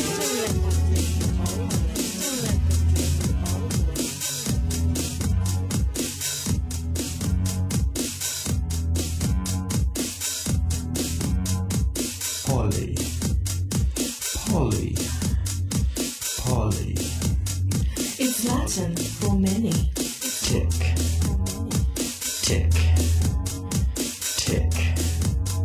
They'll suck your blood. Politic.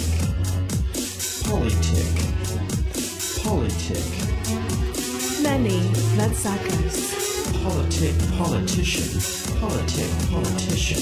Politicians are politics. Don't let them drain you all the way.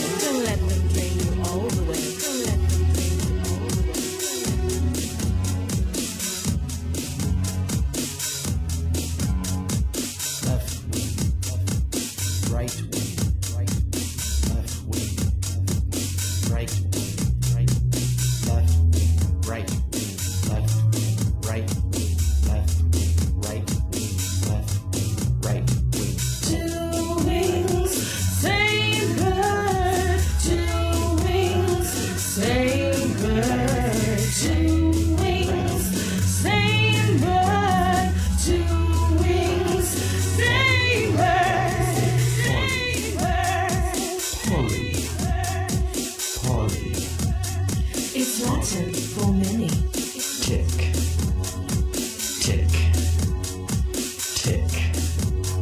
They'll suck your blood.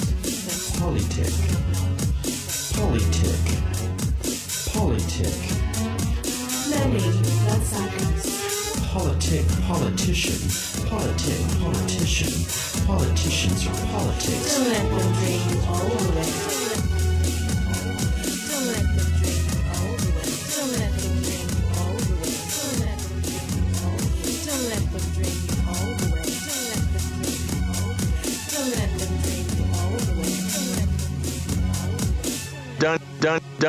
Don't even get me started on bidets, man.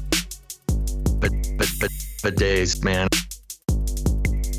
For days, man. I'm telling you, you were living the life, man. For days, man.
Fun fact, I believe it was another fun fact. Fun fact. Another fun fact.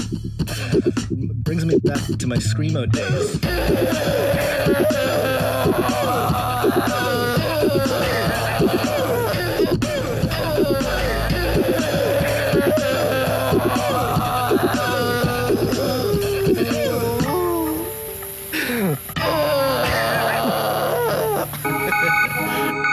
In the future, humans will be confined in a people's zoo. People, I'll keep you safe and warm in my people's zoo. He's a Satanist. I'll keep you safe and warm now in my people's zoo. I tried to tell you. You, yeah, you in my people's zoo. I'll keep the cameras on.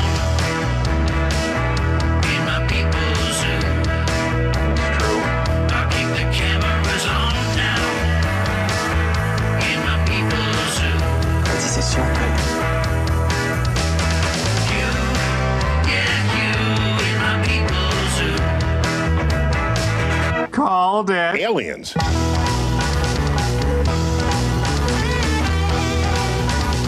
Everybody loves waffle.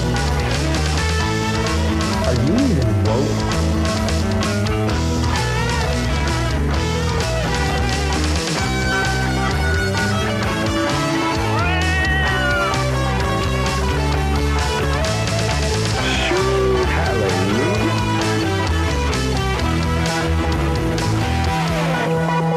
Make you fat and sassy in my people's zoo. I'll make you fat and sassy in my people's zoo. You, yeah, you. You, yeah, you. You, yeah, you. In my people's zoo. People don't even read their Bible, for heaven's sake. I'll keep you warm and safe in my people's zoo.